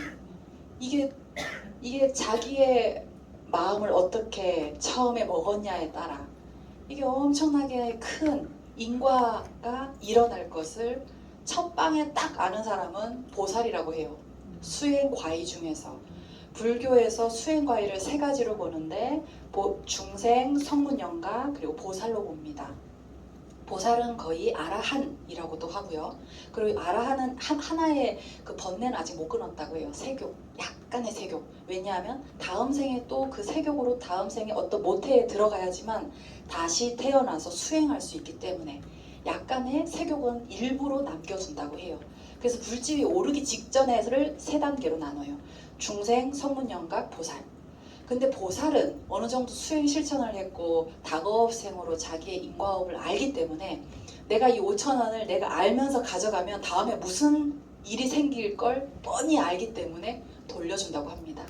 근데 중생은 그 순간에 혹 해가지고 요 담배 한 갑 살 돈이다 이러면서 집에 가져갑니다. 요렇게 해서 시작됐던 요것이 장착이 되어서 어떻게 나에게 일이 일어날지를 모르는 것을 중생이라고 해요. 그래서 이제 대답은 지금 좀 되게 거창하게 대답을 했는데 과학과 불교로 본다면 한치의 오차가 없다는 거 저는 그것으로 사실 생각이 듭니다. 과학에는 한치의 오차가 없거든요. 우주선 하나 틱 띄우더라도 거기에 계산이 조금이라도 잘못되더라도 딴 곳으로 날아가기 때문에 불교도 그와 마찬가지. 불교에는 윤리도덕이 없어요. 자기가 한 대로 거두어 드리는 겁니다. 근데 그거에 대해서 인간들이 좀 더 밝은 사회를 구현하기 위해서 옳다, 그르다, 맞다, 틀리다 이렇게 이분법적으로 나눕니다. 그렇게 나누고 정의하고 교육하고 해야지만 이 사회가 유지가 돼요. 유지가 되기 때문에 그렇게 훈습을, 교육을 합니다. 이 불교에서는 그런 것들을 이야기를 해요. 그래서 자기가 어느 정도 이게 마음을 어떻게 씨앗을 심느냐 요거는 그야말로 과학과 다름없어요. 내가 그 마음에 그 한 터럭이라도 이게 어떻게 품었냐에 따라서. 자, 그럼 또 하나 더 이야기할게요. 이번 시간은 제가 이제 무죄칠시를 이야기하려고 했는데 마음을 어떻게 먹느냐에 따라서 자기의 모든 그게 이제 바뀌는 거. 여러분들도 한번 생각해 보세요. 어떤 이제 그 스님이 있었대요. 옛날에 스님이 있었는데 이제 옛날에 스님이니까 이제 그 당시에는 이제 뭐 지금과는 좀 뭐 지금으로 치면은 이런 주점 같은 데겠죠. 근데 이렇게 그 당시에 스님들이 유행 생활을 하다 보니까 이제 밤이 어두워졌고 좀 잠은 자야 되겠고 이렇게 하다가 불빛을 따라서 이제 갑니다. 불빛을 따라서 이렇게 가다 보니까 어떠한 주막이 나와요. 이렇게 배는 고프지 다리는 아프고 좀 쉬었다 가야 되겠다. 주막에 이제 앉아요 스님이. 이렇게 삿가지를 딱 벗어놓고 지팡이 탁 내려놓고. 그래서 이제 보살님 이제 불러가지고 여기 좀 국밥 좀 내와라. 국밥을 이제 드렸어요. 처음에는 국밥으로 시작이 됩니다. 여러분들 생각해보세요. 처음에 내가 무언가를 할 때 그 마음, 그 초발심시 변정각이라고도 하지만 초발심 때 어떠한 마음의 씨앗을 푸느냐에 따라서 천지형격하게 차이가 납니다. 그 스님이 처음에는 국밥으로 시작을 했는데 옆칸을 이렇게 보니까 막걸리를 드시거든요. 나도 좀 목이 마른데 막걸리를 좀 축였으면 좋겠다. 이렇게 한잔 해야죠. 나도 저 사람처럼 한 병을 좀 갖다 주시오. 해가지고 이제 한 병을 마시기 시작합니다. 한 병을 마시니까 이거 기분이 좋네. 이제 조금 있다 한 병을 더 시켜요. 한 병을 더 시키니까 기분이 더 좋으면서 이제 자신의 본성이 나오기 시작합니다. 자기가 그동안에 잠재하면서 자기가 계를 지키면서 자기를 스스로 이게 막 딱 가둬놨던 이것들이 술을 마심으로 해가지고 풀어지기 시작하는 거예요. 그래서 절에서는 계를 이야기할 때요. 적정선을 이야기합니다. 반드시 중생과 성문 영각처럼 어느 정도 오용락과 탐진치가 가득히 있는 사람에게는 계를 반드시 지키라고 이야기를 하지만 어느 정도 계차법을 쓸 수 있는 보살의 지위에 이른 사람에게는 술과 고기를 해도 된다고 이야기합니다. 그래서 이게 반드시 된다, 안 된다 이것이 아니라 그 인연법에 따라서 공학에 들어갑니다. 공이라는 것은 그 인연에 따라서 할 수도 있고 그 인연에 따라서 안 할 수도 있어요. 그래서 그 이제 막걸리를 한 병, 두 병 마시니까 알딸딸 기분이 좋아요. 자, 기분이 좋으면 남자분들은 어떻습니까? 소리가 커진다. 소리가 커집니다. 소리가 배가 커진다. 소리가 서서히 이제 커지기 시작합니다. 주모! 이제 불러요. 보상받는다. 자, 이렇게 하면서 이제 주모가 여자로 보이기 시작합니다. 앉아봐. 앉아봐. 이 고사님들 다 아시네. 맞아요. 앉아봐라. 앉아봐라. 그러면서 이제 앉아보니 이제 쓰다듬기 시작합니다. 이때부터 이제 자기 업식이 동발되기 시작하는 거예요. 자기가 어느 정도 수행자로서의 그 씨앗이 자기에게도 오용락이 있잖아요. 수행자 반드시 왜 사바세계에 이미 뛰어든 인간인 몸이기 때문에 자기가 그걸 억제할 뿐이고 환경과 조건을 만나지 않게끔 그러한 인연을 만나지 않게끔 살아왔을 뿐이지 스님도 똑같은 사람이에요. 거기서 어느 정도 한 잔을 딱 먹으니 기분은 좋지. 또 주모가 여자로 보이지. 앉아요. 가슴은 풍만하지. 이 탐하려는 그 마음이 시작되면서 근데 또 탐하지 않으려고 또 이제 실갱이를 하다가 나도 또 옆에 있는 거니까 또 고기를 또 먹고 싶네. 그래서 옆집에 가가지고 또 닭을 또 잡아오라. 또 닭을 또 안 잡아 직접 가가지고 닭을 생목을 틀어가지고 이제 그래서 닭을 죽여서 살생까지 그죠. 그래서 이제 주모를 또 불러 주모를 아무리 설득을 해도 몸을 안 줍니다. 그럼 어떻게 합니까? 이게 부하가 납니다. 부하가 나고 이미 내가 지금 파괴를 했다라는 걸 스스로 인지를 하면서 이게 발설이 될까봐 두려워요. 자, 이때서부터 이제 고통이 시작됩니다. 여자를 죽입니다. 이게 엄청난 거예요. 옛날에 이제 그런 일이 있었다고 해요. 그래서 처음에 국밥 하나로 시작했던 막걸리 한 잔으로 시작했던 그게 물론 누구나에게 다 이게 적용되는 이야기는 아니지만 자기는 자기가 잘 알아요. 자기가 잘 알기도 하고 자기가 또 자기를 스스로 보지 못하면 주변에서 이야기도 해줘요. 그죠? 그걸 스스로 잘 마음을 길들여 놓지 않으면 그런 마장의 순간에 홀가닥 넘어갑니다. 홀가닥 넘어가면 인생이 끝나는 거예요. 인생 끝나. 좋아요. 아이고 인생 그렇게 해서 살생업까지 이 지금 몇 가지 됩니까 이거? 지금 이 정도의 살생의 업까지 이어지는 정도의 수행자였다면 이제 중생과 성문연각에 가까운 수행자예요. 자기 마음을 길들여 놓지 못했기 때문에 그럼 이런 분들은 어느 정도 계를 지키게끔 대중생활을 하게끔 해요. 자기가 스스로 나 자신을 감정 통제를 못하기 때문에 대중생활을 해서라도 통제를 해야지만 자기 인격과 자기의 모습을 바로워 줄 수 있거든요. 마치 동글동글한 감자 이제 막 해가지고 진흙이 막 잔뜩 묻어 있어요. 그런 것들이 한 100개 정도 있으면 커다란 다라이에다가 빨간 다라이에다가 물 막 붓고 막 이렇게 하면서 빡빡하면서 이제 문질러서 그러면 그 진흙이 떨어져 나갑니다. 이런 식으로 해서 거칠은 중생들은 이렇게 대중생활 속에서 그렇게 진흙이 떨어져 나가게끔 업식이 떨어져 나가게끔 인도를 합니다. 그렇게 해서 선지식이 딱 보고 이야기를 해줘서 그렇게 수행하게끔 합니다. 자, 여러분들도 혹시나 내가 내 마음 속에서 어떤 마음 하나로 천지형격하게 차이가 난 적이 있지 않나요? 많죠? 이야기할 수도 없는 부분들도 아마 있을 거예요. 네. 저도 첫 마음에 출가를 할까 말까 항상 제가 30살에 사실 출가했었어요. 학교 공부 마치고 나도 좀 돈을 좀 벌어보고 싶다. 왜냐하면 아시잖아요. 공부하면 돈이 없습니다. 찌질이 가난합니다. 맛있는 밥을 먹고 싶어도 돈이 없습니다.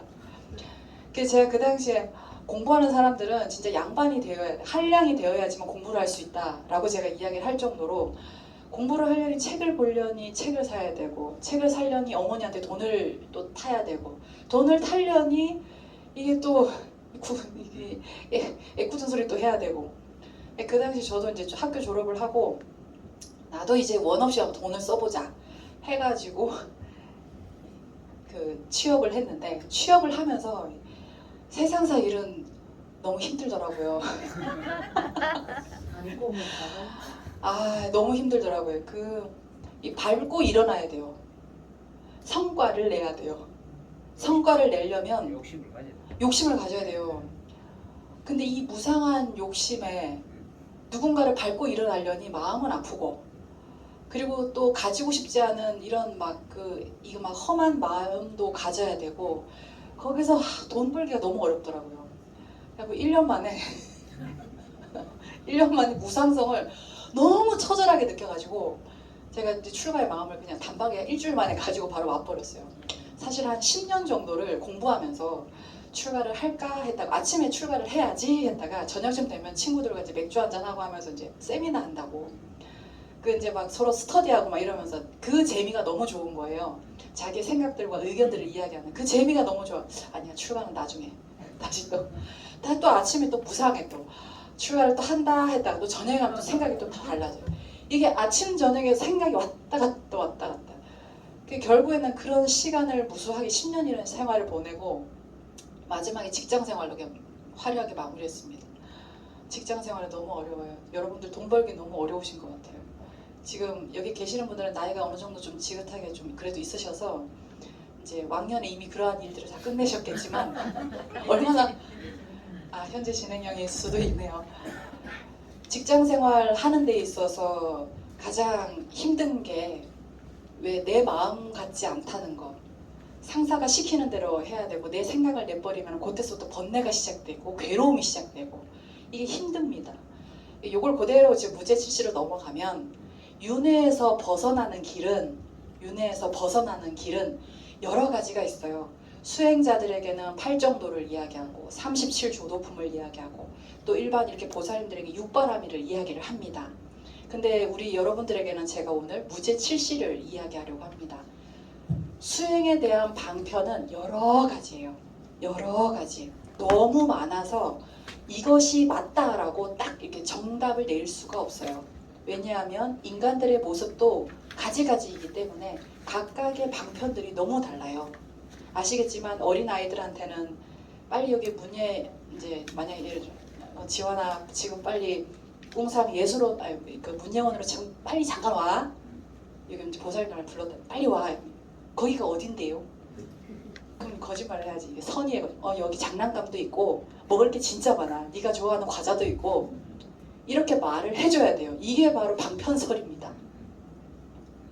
근데 여러분들한테 제가 팔정도 37조도품 막 이렇게 이야기하면 이거는 불교가 이제 교양 과목으로 이제 바뀌기 시작할 것 같아서 제가 여러분들한테는 무죄칠시를 이야기하는 것이 가장 좋겠다라는 생각이 들었어요. 무죄칠시는 여러분들 한번 제일 뒤쪽에 한번 펴보시겠어요?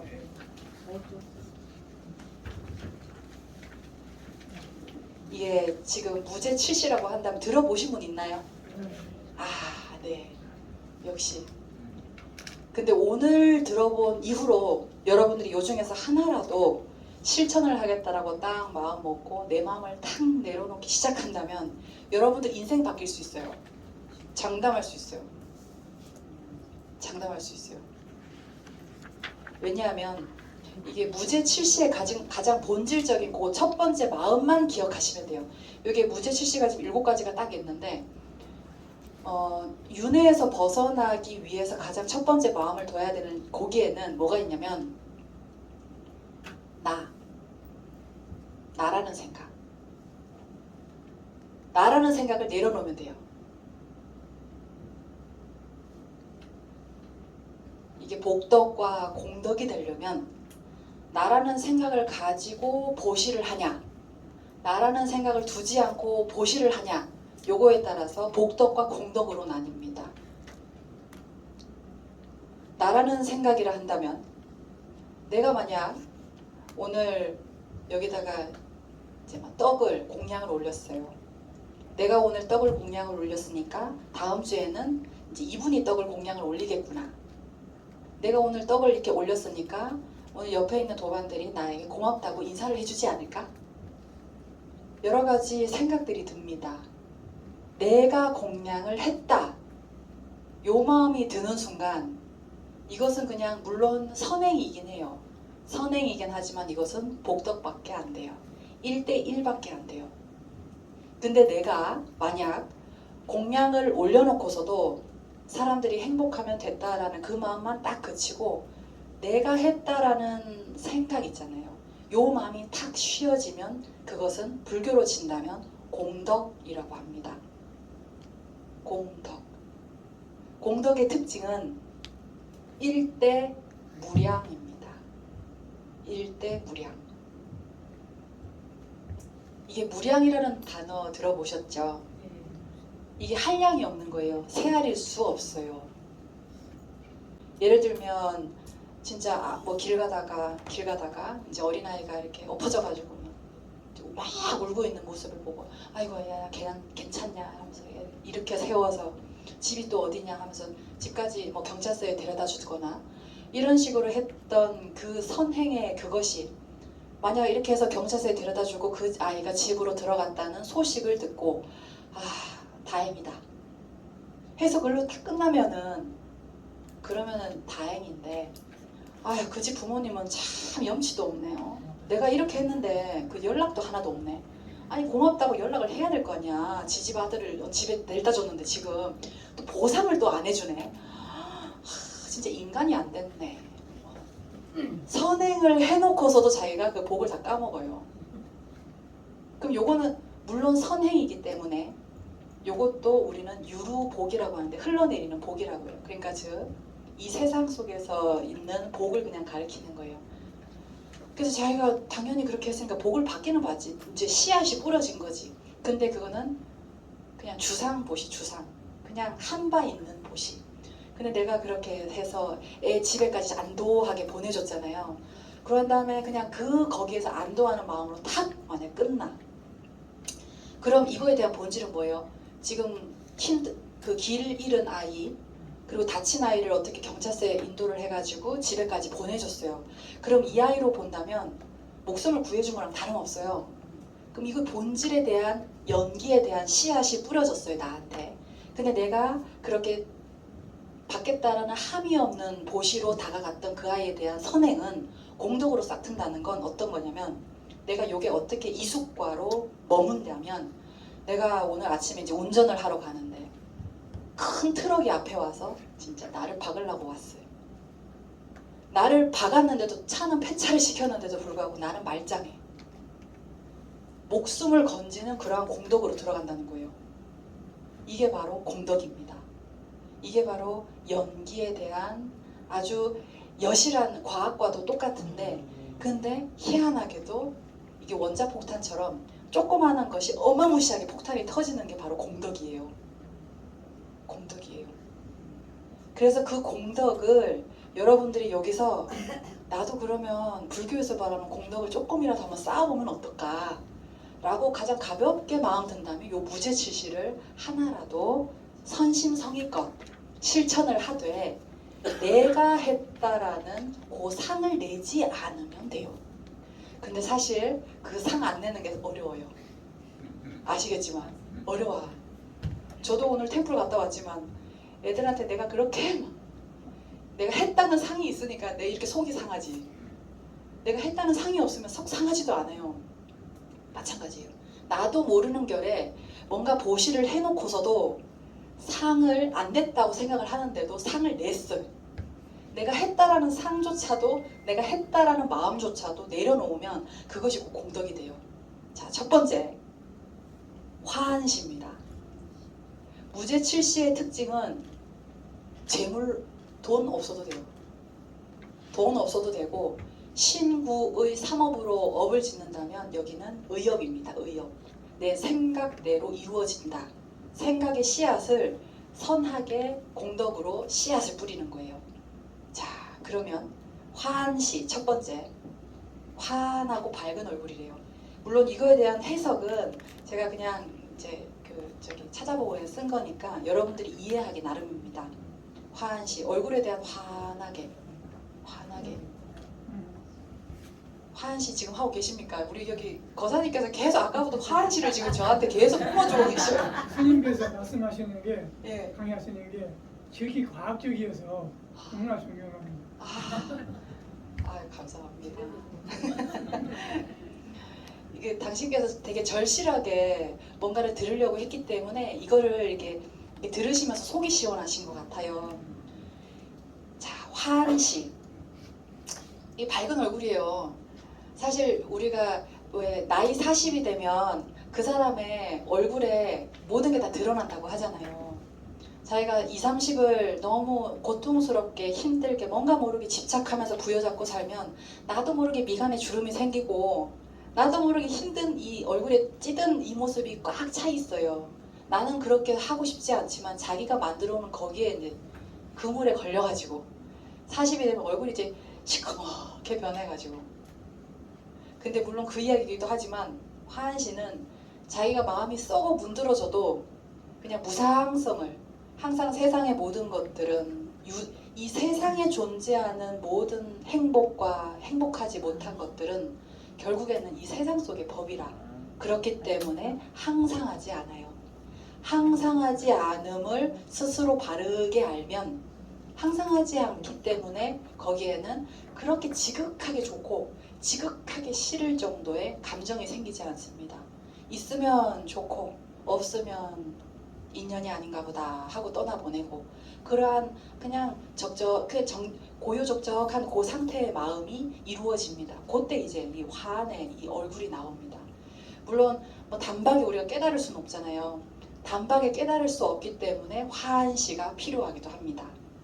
왜냐하면 내가 그렇게 자꾸 웃는 얼굴을 하면 할수록 내 업결이 그렇게 바뀌어 가기 때문이죠. 웃는 얼굴에 침 안 뱉죠. 이게 환한 얼굴에는 이 공양구입니다. 공양구. 내 얼굴로 환하게 누군가에게 환하게 보여준 이 얼굴도 누군가에게는 공양을 올리는 거랑 다름없어요. 자, 두 번째, 언사시. 칭찬, 격려, 고운 말, 부드러운 말, 사랑의 말, 칭찬의 말, 위로의 말, 온갖 말을 지금 다 집어넣습니다. 원사시, 이게 우리 입이 하나여서 지금 다행이지만 막 귀처럼 지금 두 개였으면 어떻게 될 뻔합니까 지금?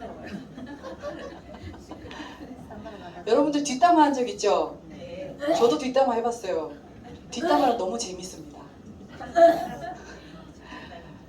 뒷담화는 너무 재밌지만 너무 재미있는 반면 과보가 큽니다. 우리는 불교에서는 이 입을 도끼라고 합니다. 도끼. 누군가를 찍는다고 이야기를 해요. 찍는다. 그만큼 내 한마디의 말로 인해서 누군가를 살생할 수도 있어요. 내 말 한마디로 누군가는 자살할 수도 있고 누군가는 춤을 출 수도 있어요. 어떤 아이 같은 경우는 고통받다가 헤어나서 엄마의 그 따뜻한 칭찬의 그 말로 인생이 또 바뀔 수도 있어요. 집안에서 어렸을 때는 보통 보면 칭찬하면 고래도 춤추게 한다고. 근데 요즘 아이들은 너무 우쭈쭈 해가지고 지금 애들이 막 버릇없이 잘하는데 이때 우리 문예원에서 지금 예절 교육을 또 하신다고 하는데 그러한 법상들은 조금은 필요합니다. 이 사회생활을 하기 위해서. 이게 10대, 20대 때는 세상의 모든 것들을 받아들이는 기간이면 이제 50대 상 넘어가면서 세상의 모든 것들을 내려놓는 시간입니다. 그래서 10대, 20대 때, 이 10대에 받아들였던 그런 아름다운 예절은 아이들을 잘 이렇게 자리 잡게 하고 스스로 잘 크게 할 것 같아요. 그래서 거기에도 다 지금 그 예절하는데 이 무제치시가 지금 다 들어갑니다. 보니까 자기 말 한마디로 이 세상을 바꿀 수도 있고 진짜 그 집안을 엉망진창 만들 수도 있고 잘 나가다가 이거 뭐 어떻게 될지 모릅니다. 이것도 천지 현격입니다. 자기 말 한마디로 가지고. 부부싸움은 칼로 물베기라고는 하지만 이 부부싸움이 막 엄청나게 독하게 말을 하더라고요. 제가 있는 웅장원이 상가 건물에 있어요. 상가 건물에 바로 옆집이 노래방이고요. 그리고 또 바로 오른쪽 집이 치킨집이에요. 아주 수행하기가 너무 좋습니다. 너무 좋아요. 뒷집에는 그 생선집이에요. 그러니까 생선구이 냄새가 항상 나요. 막 칼국수도 있고요. 그래서 제가 이제 처음에는 저도 상을 가졌어요. 상을 가져가지고 이게 뭐 중2 이거 이래 살아도 되겠나, 이거 산에서 수행해야 되는데. 근데 이걸 바꾸어서 생각하니까 부처님의 모든 경전들은 다 마을에서 설해집니다. 마을이라는 것은 그 주변에서 탁발을 하고 의식주가 해결이 되는 그 중생들에게는 법을 항상 설해줍니다. 그렇기 때문에 안거, 동안거나 하안거를 날 때는 항상 그 마을을 끼고 그 수행처를 자리를 잡아요. 근데 우리 웅장원이 지금 딱 그런 형국이다. 이 옆집에 이제 치킨집, 막 이 치킨 냄새도 날 뿐더러 처음에는 한 시간이 일정하게 한 3분마다 한 번씩 울려요. 삐 처음에는 이 집에는 왜 이렇게 알람을 안 끄나. 근데 그 알람이 아니라 닭 튀기는 시간이더라고요. 저는 여기서 닭에 대해서 그냥 이제 직접 보지는 못했지만, 그러니까 이제 요리하는 과정을 보지는 못했지만 생각으로 이미 다 모든 걸 다 칩니다. 그리고 또 이제 한밤 한 9시쯤 넘어가면 부부 싸움이 시작이 됩니다. 이게 하루도 안 싸우신 적이 없어요. 근데 그 싸우시는 소리가 너무 리얼하게 들려요. 아마 이분들은 모르실 거예요. 제가 그렇게 리얼한 부부싸움을 바로 옆에서 듣는다는 걸. 왜냐하면 그 치킨집 바로 칸막이하고 바로 이제 집 방이거든요. 이제 방을 거기다 둘 수밖에 그 당시에는 없었어요. 그래갖고 이거 뭐 보통 일이 아니다. 처음에는 뭐 이래 꼭 내가 살아야 되겠나. 그냥 자리 접고 그냥 다시 서울로 올라갈까 이 생각을 사실 계속 일어났는데, 그 일어나는 그 마음에서 내가 다시 초심을 잡기 시작했던 것 같아요. 내가 여기에 뭐 돈 벌려고 왔나? 내가 여기 신도를 이양하려고 왔나? 그렇지 않거든요. 저는 그냥 세상의 사람들을 보기 위해서 왔어요. 너무 산속에만 있다 보니까 세상 사람들이 어떻게 사는지를 모르겠고, 그리고 세상과 격리되는 삶이 올바른 삶의 수행자다라는 생각을 그 당시는 하고 있었어요. 어렸을 때는. 근데 그게 아님을 알게 된 거예요. 세상 속에 콩나물 예전에 500원이면 살 줄 알았는 그 생각이 보니까 2,000~3,000원이 넘더라고요. 두부는 또 종류가 왜 그렇게 많아요? 보살님들이 항상 밥을 해주는 거만 먹었지. 그래야 여기에 내려온 이후로부터 세상에 대한 공부가 아주 여실하게 너무 많이 된 거예요. 그리고 저녁 9시가 되면 부부싸움은 당연하고, 막 아저씨가 야 이 미친년 그러면 정말 아주 거칠게 싸우셔요. 그러면은 막 이 보살님이 설거지를 하는 중이신데 갑자기 뭐가 쨍그랑 소리가 납니다. 그러면은 하다가 갑자기 누가 팍 하고 나가요. 그럼 부부싸움 종료예요. 근데 끊임없이 그렇게 출근을 하시고 퇴근을 하시더라고. 그러니까 내가 부부싸움은 칼로 물베기라더만 진짜네. 아니 그렇게 맨날 그 부부가 하시거든요. 맨날 이렇게 싸우시면서도 치킨집이 유지되는 거 보면 정말 대단하다. 정말 대단하다. 좀 아주 많은 모습을 여실하게 봅니다. 그리고 이제 한 9시, 10시쯤 되면은 바깥에서 소리가 막 나요. 예, 노래방 소리는 당연히 7시부터 납니다. 이제 처음에는 좀 안 익숙했어요. 막 소양강 처녀부터 시작이 되면 여기는 50세, 60세가 오셨구나.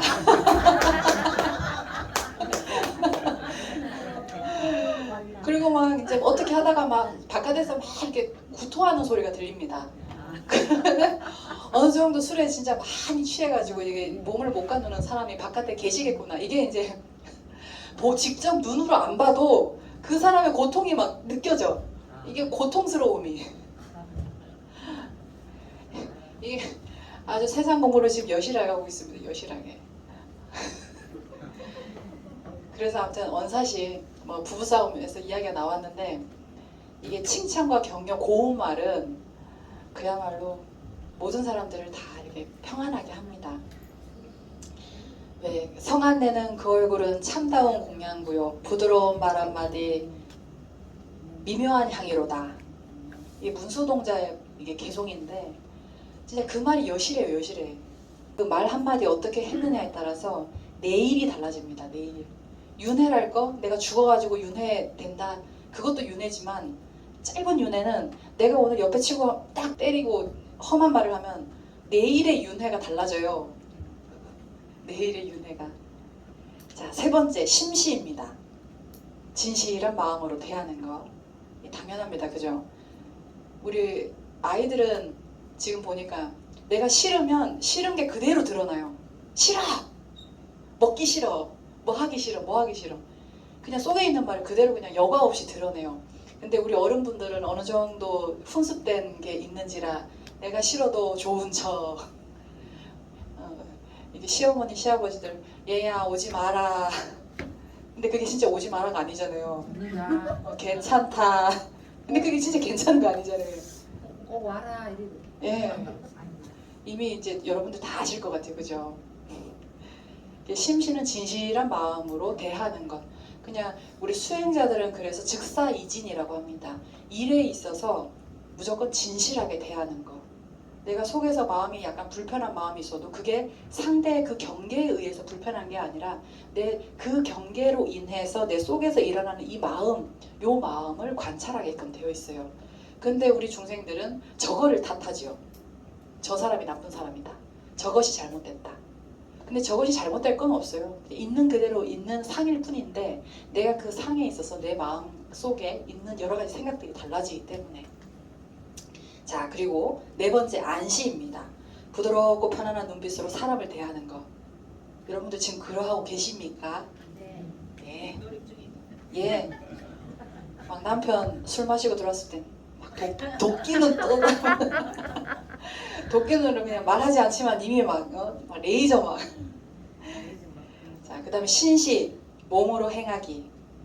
몸으로 행한다는 것은 여러 가지가 있습니다. 사실 누군가를 위해서 자리를 양보하기도 하고 누군가를 위해서 내 몸으로 있는 그대로 진실한 말로 이 신시가 내 눈도 이게 몸 가운데 하나이기 때문에 신시든 말이든 모든 게 지금 다 포함이에요. 누군가를 위해서 좀 무거운 짐을 들어주기도 하고 이게 상으로 무거운 짐을 들어줄 뿐이 아니라 내 진실한 마음으로 부드러운 눈빛을 바라보면서 진짜 저 사람의 힘든 마음을 생각해주면서 무거운 짐을 들어주는 겁니다. 그 본질에는 반드시 무주상이어야 돼요. 내가 하는 바 없이 내가 이렇게 물건을 들어줬으니까 저 사람이 나한테 뭐 택배값 5,000원 줄라나?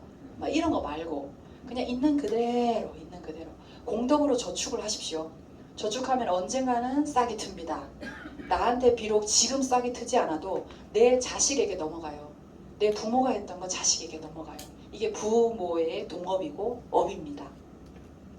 자, 그리고 상자시, 다른 사람에게 자리를 내주어 양보하는 것. 물론 여러분들이 지금 자리에 이렇게 앉아있는 이런 자리도 자리지만 내가 누군가를 생각해서 나의 어떤 지위를 내가 꼭 이제 뭐를 해야 되는데도 불구하고 저 사람이 더 적격하다라고 한다면 그 사람을 넣어줄 수도 있고 이렇게 하는 그런 것까지 다 포함입니다. 자, 그리고 찰시, 상대방의 마음을 잘 헤아리고 살펴서 도움을 주는 것. 그만큼 배려하는 겁니다. 배려. 내 마음이 편하자고 하는 것이 아니라 그 상대의 마음을 싹 보아주는 거지요. 사실 요 딱 무죄칠시 요 상황 요 7가지만 해서 마음을 잘 잡돌이해서 살면 이게 엄청나게 공덕이 장난이 아닙니다. 장난이 아니에요. 이게 일대무량으로 들어가기 때문에 집안을 일으킬 수도 있어요. 사람들은 내 눈앞에 보이는 이득과 내 눈앞에 보이는 모든 것들로 움직이기 때문에 이게 순간 이게 1,000원을 받아야 되는데 5,000원이 싹 들어오면 순간 마음이 얼른 이렇게 이게 우리 인간의 마음이에요. 이게 누구나에게 있는 탐진치 오용락이기 때문에 이게 어느 정도 수행을 한다라는 것은 이 탐진치와 오용락을 자꾸 스스로 이렇게 닦아서 자꾸 요거를 없애는 거이기도 하고 내려놓는 거이기도 합니다. 자기가 그것을 자꾸 이렇게 닦아야지만 마음이 이 자성 청정심, 청정한 마음으로 들어가고 그렇게 해야지만 또 내가 속박에서 벗어날 수 있어요.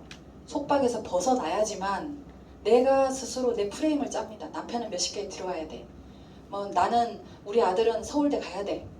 우리 손자 손녀는 이렇게 하면 버릇이 없어. 막 여러 가지 생각들로 프레임으로 짜놓고 이 아이들을 막 내 마음대로 이렇게 하려고 막 말도 하고 생각대로 자꾸 하려고 주입도 하고 막 이렇게 하면 안 된다고 때리기도 하고 이러한 모든 것들은 나의 속박이에요. 속박. 내가 그렇게 지어놓고 내가 그렇게 가두어 줍니다. 근데 그 속박의 그 틀을 탁 벗기는 것이 불교예요. 왜냐하면 연기법을 아니까. 그리고 내 마음에서 시작되어서 속박이 될지 아니면 자유로운 삶으로 갈지 내 마음 한 자락에서 차이가 나거든요. 술을 마시면 어때요? 이러면서 다음날 콩나물국 해주면 되지. 미워도 다시 한번 하면서 콩나물국 끓여주면 그렇게 해서 변해지는 남편의 모습을 한 번 가지고는 당연히 안 되겠죠. 여러 번 거쳐야 됩니다. 그래야지 남편이 바뀝니다. 그래야지만 우리 아들들이 바뀔 수 있어요. 하나의 우리 불교로 신다면 성불, 부처님이 되는 과정. 부처님을 해봤자 2500년 전에 그 서가모니 부처님을 뜻하는 것이 아니라 부처라고 한다면 깨달은 자를 말합니다. 그렇게 성인이 되어가는 자리입니다. 성인이 되어가는 거기에는 내가 내 마음을 제어할 수 있어야 돼요. 내가 내 마음도 제어 못하는데 내가 내 어떻게 남편을 제어하고 가족을 제어합니까? 내 마음을 내 속박에서 벗어나는 거는 내가 마음자리를 내려놔야 됩니다. 내가 집착, 고집 가지고 있는 요거를 내려놓기 시작하면 자유로움이 시작됩니다. 그 방편으로 무죄칠시를 이야기했으니 여러분들께서는 하나라도 이 자리를 딱 나가는 순간이라도 마음을 진실한 마음을 다해서 누군가에게 따뜻한 말과 행동으로 아니면은 뭐 여러 가지 그러한 이제 이게 무죄칠시로 행한다면 하나의 맑은 씨앗이 공덕의 씨앗이 나에게 뿌려집니다. 보이지 않는 거죠.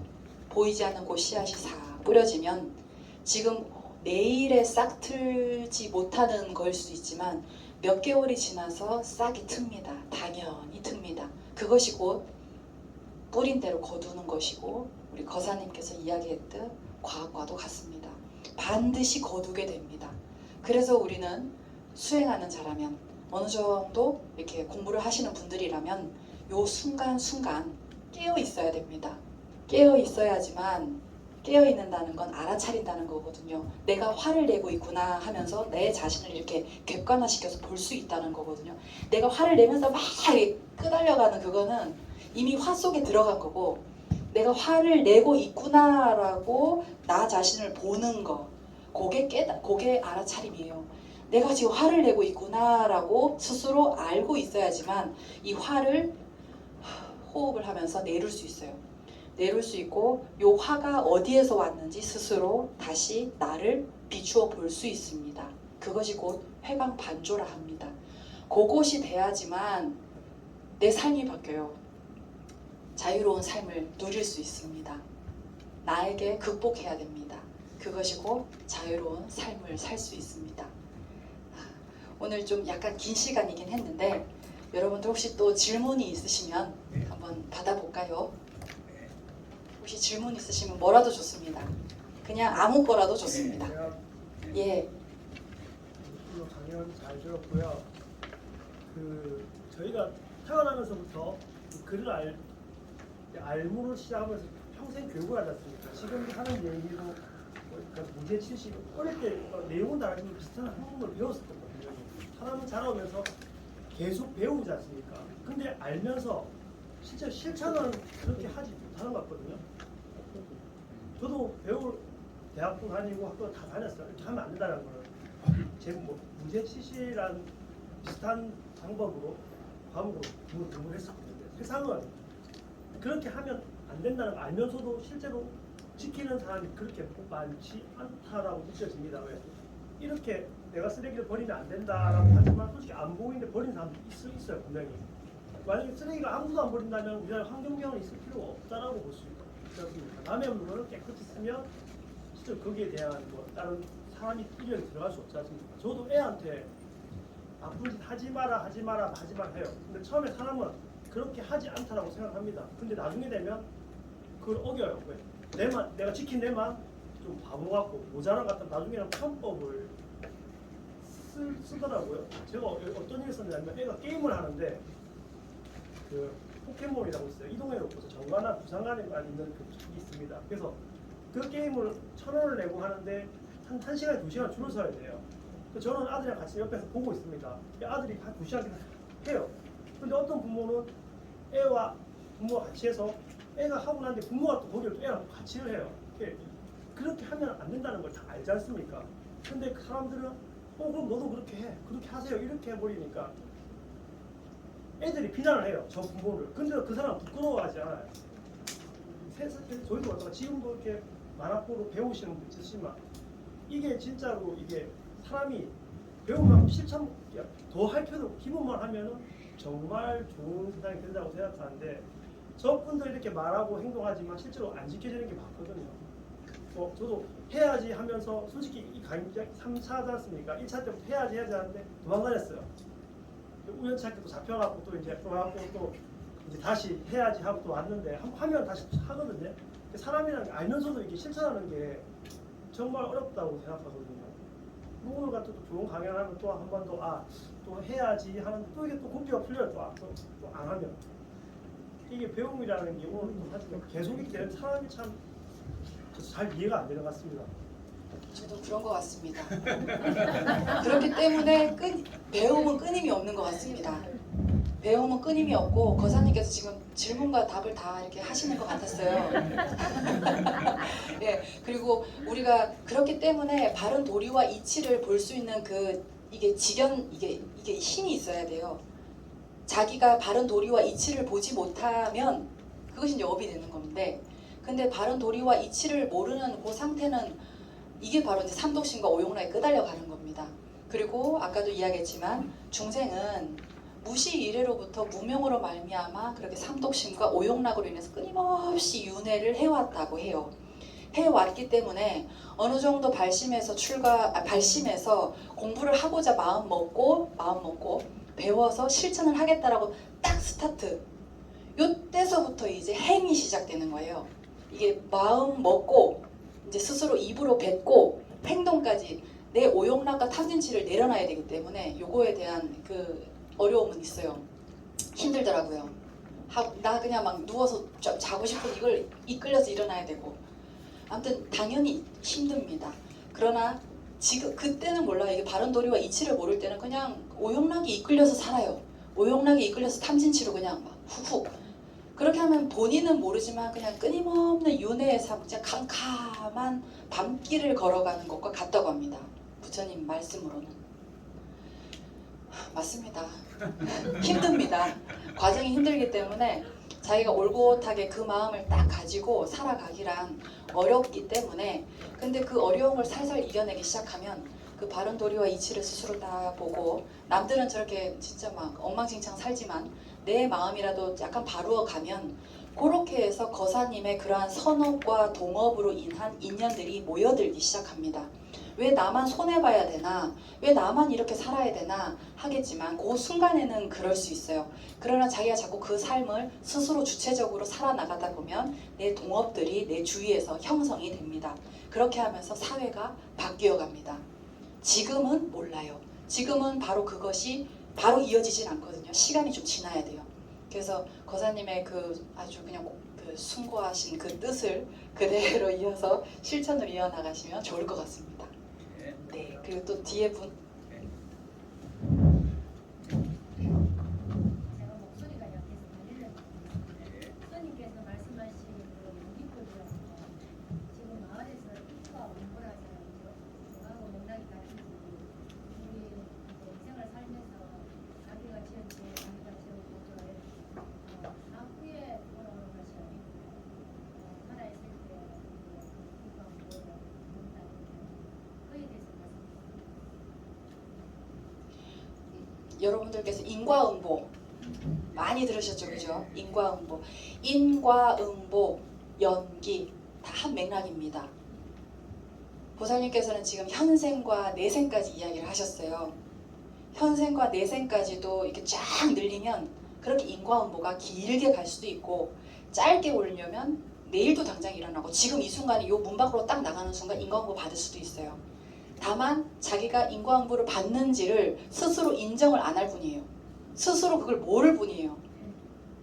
항상 내 생활 속에서 이 연기가 일어나고 있는데도 불구하고 이게 연기임을 몰라요. 모른다는 그게 바로 우리가 내 아상이 있다는 거거든요. 내가 있으니까 그걸 연기로 보지 못하고 나한테 왜 이런 일이 있지? 왜 우리 아들한테 왜 이런 일이 생겨나지? 이런 식으로 이야기될 뿐이지 그게 그렇게 인지가 안 되더라고요. 그리고 이제 뭐 우리가 그 초등학교 때나 중학교 때 보던 뭐 건성징악, 인과응보 이런 이야기들이 되는데 소설처럼 뭘 심어서 이렇게 탁 나오는 그런 인과응보를 수행적으로 착 들어오다 보면 선인성과 악인악과라고 또 이야기됩니다. 물론 이게 단어는 여러 가지예요. 단어는 선인성과 악인악과 또는 인과 또는 인영과결 또는 인과응보 여러 가지로 이야기될 수 있습니다. 그거의 가장 핵심 포인트는 심은 대로 거두어 드리는 겁니다. 심은 대로 거두어 드리는 거. 요거에 대한 이제 하나의 예로는 시간 근데 약간 지쳐도 돼요? 예, 괜찮습니다. 예, 뭐 금방 할게요. 이거에 대한 이야기는 경전에 되게 이야기가 많이 나와요. 보살님이 아까 지금 다음 생에도 그 인과 연계가 지금 이어가는 거에 대해서 이야기를 하셨는데 예를 들면 이제 이 생에 이제 법구경에 그런 이야기가 있었어요. 이 생에 이제 첫 번째 부인, 두 번째 부인으로 태어나서 한 남자를 이제 모시는 중이에요. 인도에서. 근데 첫 번째 부인이 이제 애를 못 낳아서 두 번째 부인을 들여서 그렇게 해서 둘이 사는데 남편이 두 번째 부인을 너무너무 사랑하는 기라. 기분 나빠. 아이고 요거를 어떻게 좀 죽여야 되겠다. 옛날 사람 참 독합니다. 죽여야 되겠다 생각이 바로 들었나 봐요. 그래가지고 애를 임신을 했을 때 요 애에 대한 임신을 얼른 죽여야 되겠다는 독약처럼 처방을 해가지고 뱃속에 있는 아이를 죽이려고 그 약을 자 이거 좋은 약이다 하면서 먹여요. 그러면 진짜 하혈을 하고 애가 없어집니다. 그래서 한 번 죽었죠. 그럼 다시 또 이제 몇 달이 지났어요. 또 임신을 했어요. 그리고 또 이제 그 첫 번째 부인이 막 이렇게 해갖고 이제 약을 또 먹여. 또 애가 없어졌어요. 그래서 세 번째 이제 이 두 번째 부인이 눈치를 챕니다. 아, 이 첫 번째 부인이 나에게 주던 그 약이 좀 이상하다. 해가지고 그 약을 받아 먹지 않아요. 그래서 피했는데 이 이제 첫 번째 부인이 들켰다. 이 생각에 바로 조그마한 방에 가둬서 죽여요. 자, 그럼 이 죽을 때 이 여자가 그냥 죽겠어요? 어떤 마음을 가지면 죽을까요? 원하는 거 원하는 독한 마음. 다음 생에 보자. 그냥 죽지 않습니다. 원한 이 집착, 애착 요것이 바로 다음 생을 초래해요. 그래서 이게 그 원한만 가지고 다음 생에 혹 들어가서 태어나기를 지금 이 생에서는 첫 번째, 두 번째 부인으로 만났지만 다음 생은 어떻게 만났냐? 이게 서로 죽이는 살생으로 인연이 맺다 보니까 다음은 축생으로 태어납니다. 사슴과 호랑이로 태어납니다. 그리고 부처님 이야기를 잘 해줘요. 자타카로 이제 전생 이야기를. 그러니까 두 번째 부인이 호랑이로 태어나는 거죠. 그리고 첫 번째 부인은 죽였던 그인은 사슴으로 태어나서 이제 죽임을 스스로 받아요. 그래서 잡아먹어요. 또 잡아먹으니까 사슴이 그냥 죽습니까? 다음 생에 보자. 그게 다시 또 태어나. 그래 태어나는 걸 한 5번을 태어납니다. 형태는 다르지만 본질은 원한으로 말미암아 그 인과응보가 끊임없이 윤회로 태어납니다. 5번 생에 걸쳐서 부처님을 만나요. 어느 정도 선지식을 만나서 너네들이 이렇게 고통받는 이유에 대해서 이야기를 조목조목 해주고 이 생에 이렇게 인연 원한으로 맺어진 이 인과응보를 이야기를 해주니 요때서야 스스로 참여를 합니다. 자기가 잘못했음을, 자기가 시기, 질투로 인해서 그 마음 한자락으로 인해서 시작됐던 마음에 대한 행동들이 몇 생을 걸쳐서 이렇게까지 이어질 줄은 본인도 그때는 몰랐던 거죠. 그렇게 해서 태어났던 곡에 부처님 딱 만나서 선지식이 그 말 한마디 딱 듣고 그 자리에서 깨우쳐가지고 그렇게 해서 인과 응보가 그 자리에서 매듭이 지어집니다. 원한이 내려진다는 거죠. 그래서 우리가 삼독심 오용락을 제가 언급한 이유도 내가 내 마음에서 일어나는 시기, 질투, 분노 이게 이제 탐진치라고 하니까 이게 탐진치밖에 없는가 보다 하지만 이거에 대한 감정은 수백 가지로 이야기할 수 있어요. 뭐 시기, 질투, 원한, 분노, 뭐 어쩌고 저쩌고 이러한 모든 감정을 내가 있는 그대로 표출을 해버리면 다음 윤회가 시작이 되는 거고 씨앗이 뿌려지니까. 근데 이 마음이 일어나는 걸 스스로 자기가 이렇게 딱 그러니까 내가 화가 나는구나. 내가 지금 시기, 질투하는 마음이 일어나는구나. 그래 이거를 이게 내가 이런 마음이 일어나면 안 되는데 이게 아니라 부처님은 이러한 마음이 일어나는 것을 아 나한테 이런 마음이 있구나 하면서 부드럽게 자기 자신을 바라보라고 해요. 부드럽게 바라보면서 내 자신을 인정해 주라고 합니다. 인정해 줘야지만 아 나에게도 이러한 마음이 있구나. 아유 내가 어떻게 그러한 마음을 이 생에서 가진 게 아니라 몇 생에 걸쳐서 이러한 마음을 가져왔구나. 아유 불쌍하다 불쌍하다 미안하다. 내가 그러한 마음을 자꾸 키워왔기 때문에 미안하다 하면서 내 마음에게 쓰담쓰담 하면서 그 마음을 내려놓습니다.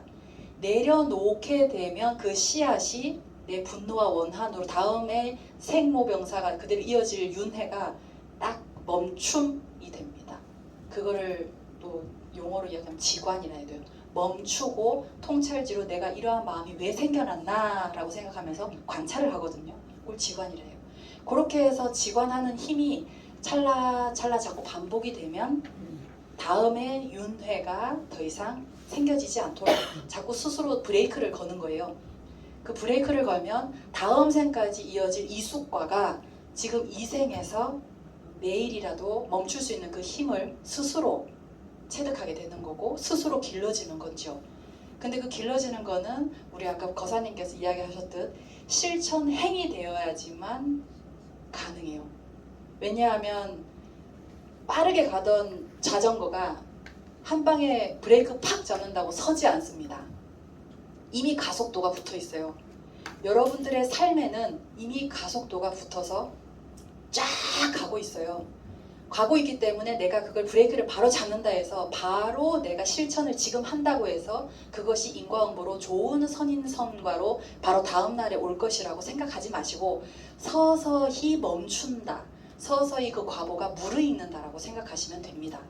그것이 자전거 브레이크 잡듯이 천천히 천천히. 그래서 어린 나이 때 어느 정도 학습이 되면 빨리 체득이 되고 빨리 스포니처럼 쫙쫙 받아들이는 그 습관이 돼야 그게 이제 빨리 이게 업식이 바뀐다고 이야기를 해요. 그래서 여러분들 요 시기 때는 보살님 내가 가속도를 멈춘다 생각하시고 찰나찰나 내 마음에서 일어나는 걸 자꾸 관하시면 됩니다. 네, 너무 길어졌네요. 감사합니다. 좋은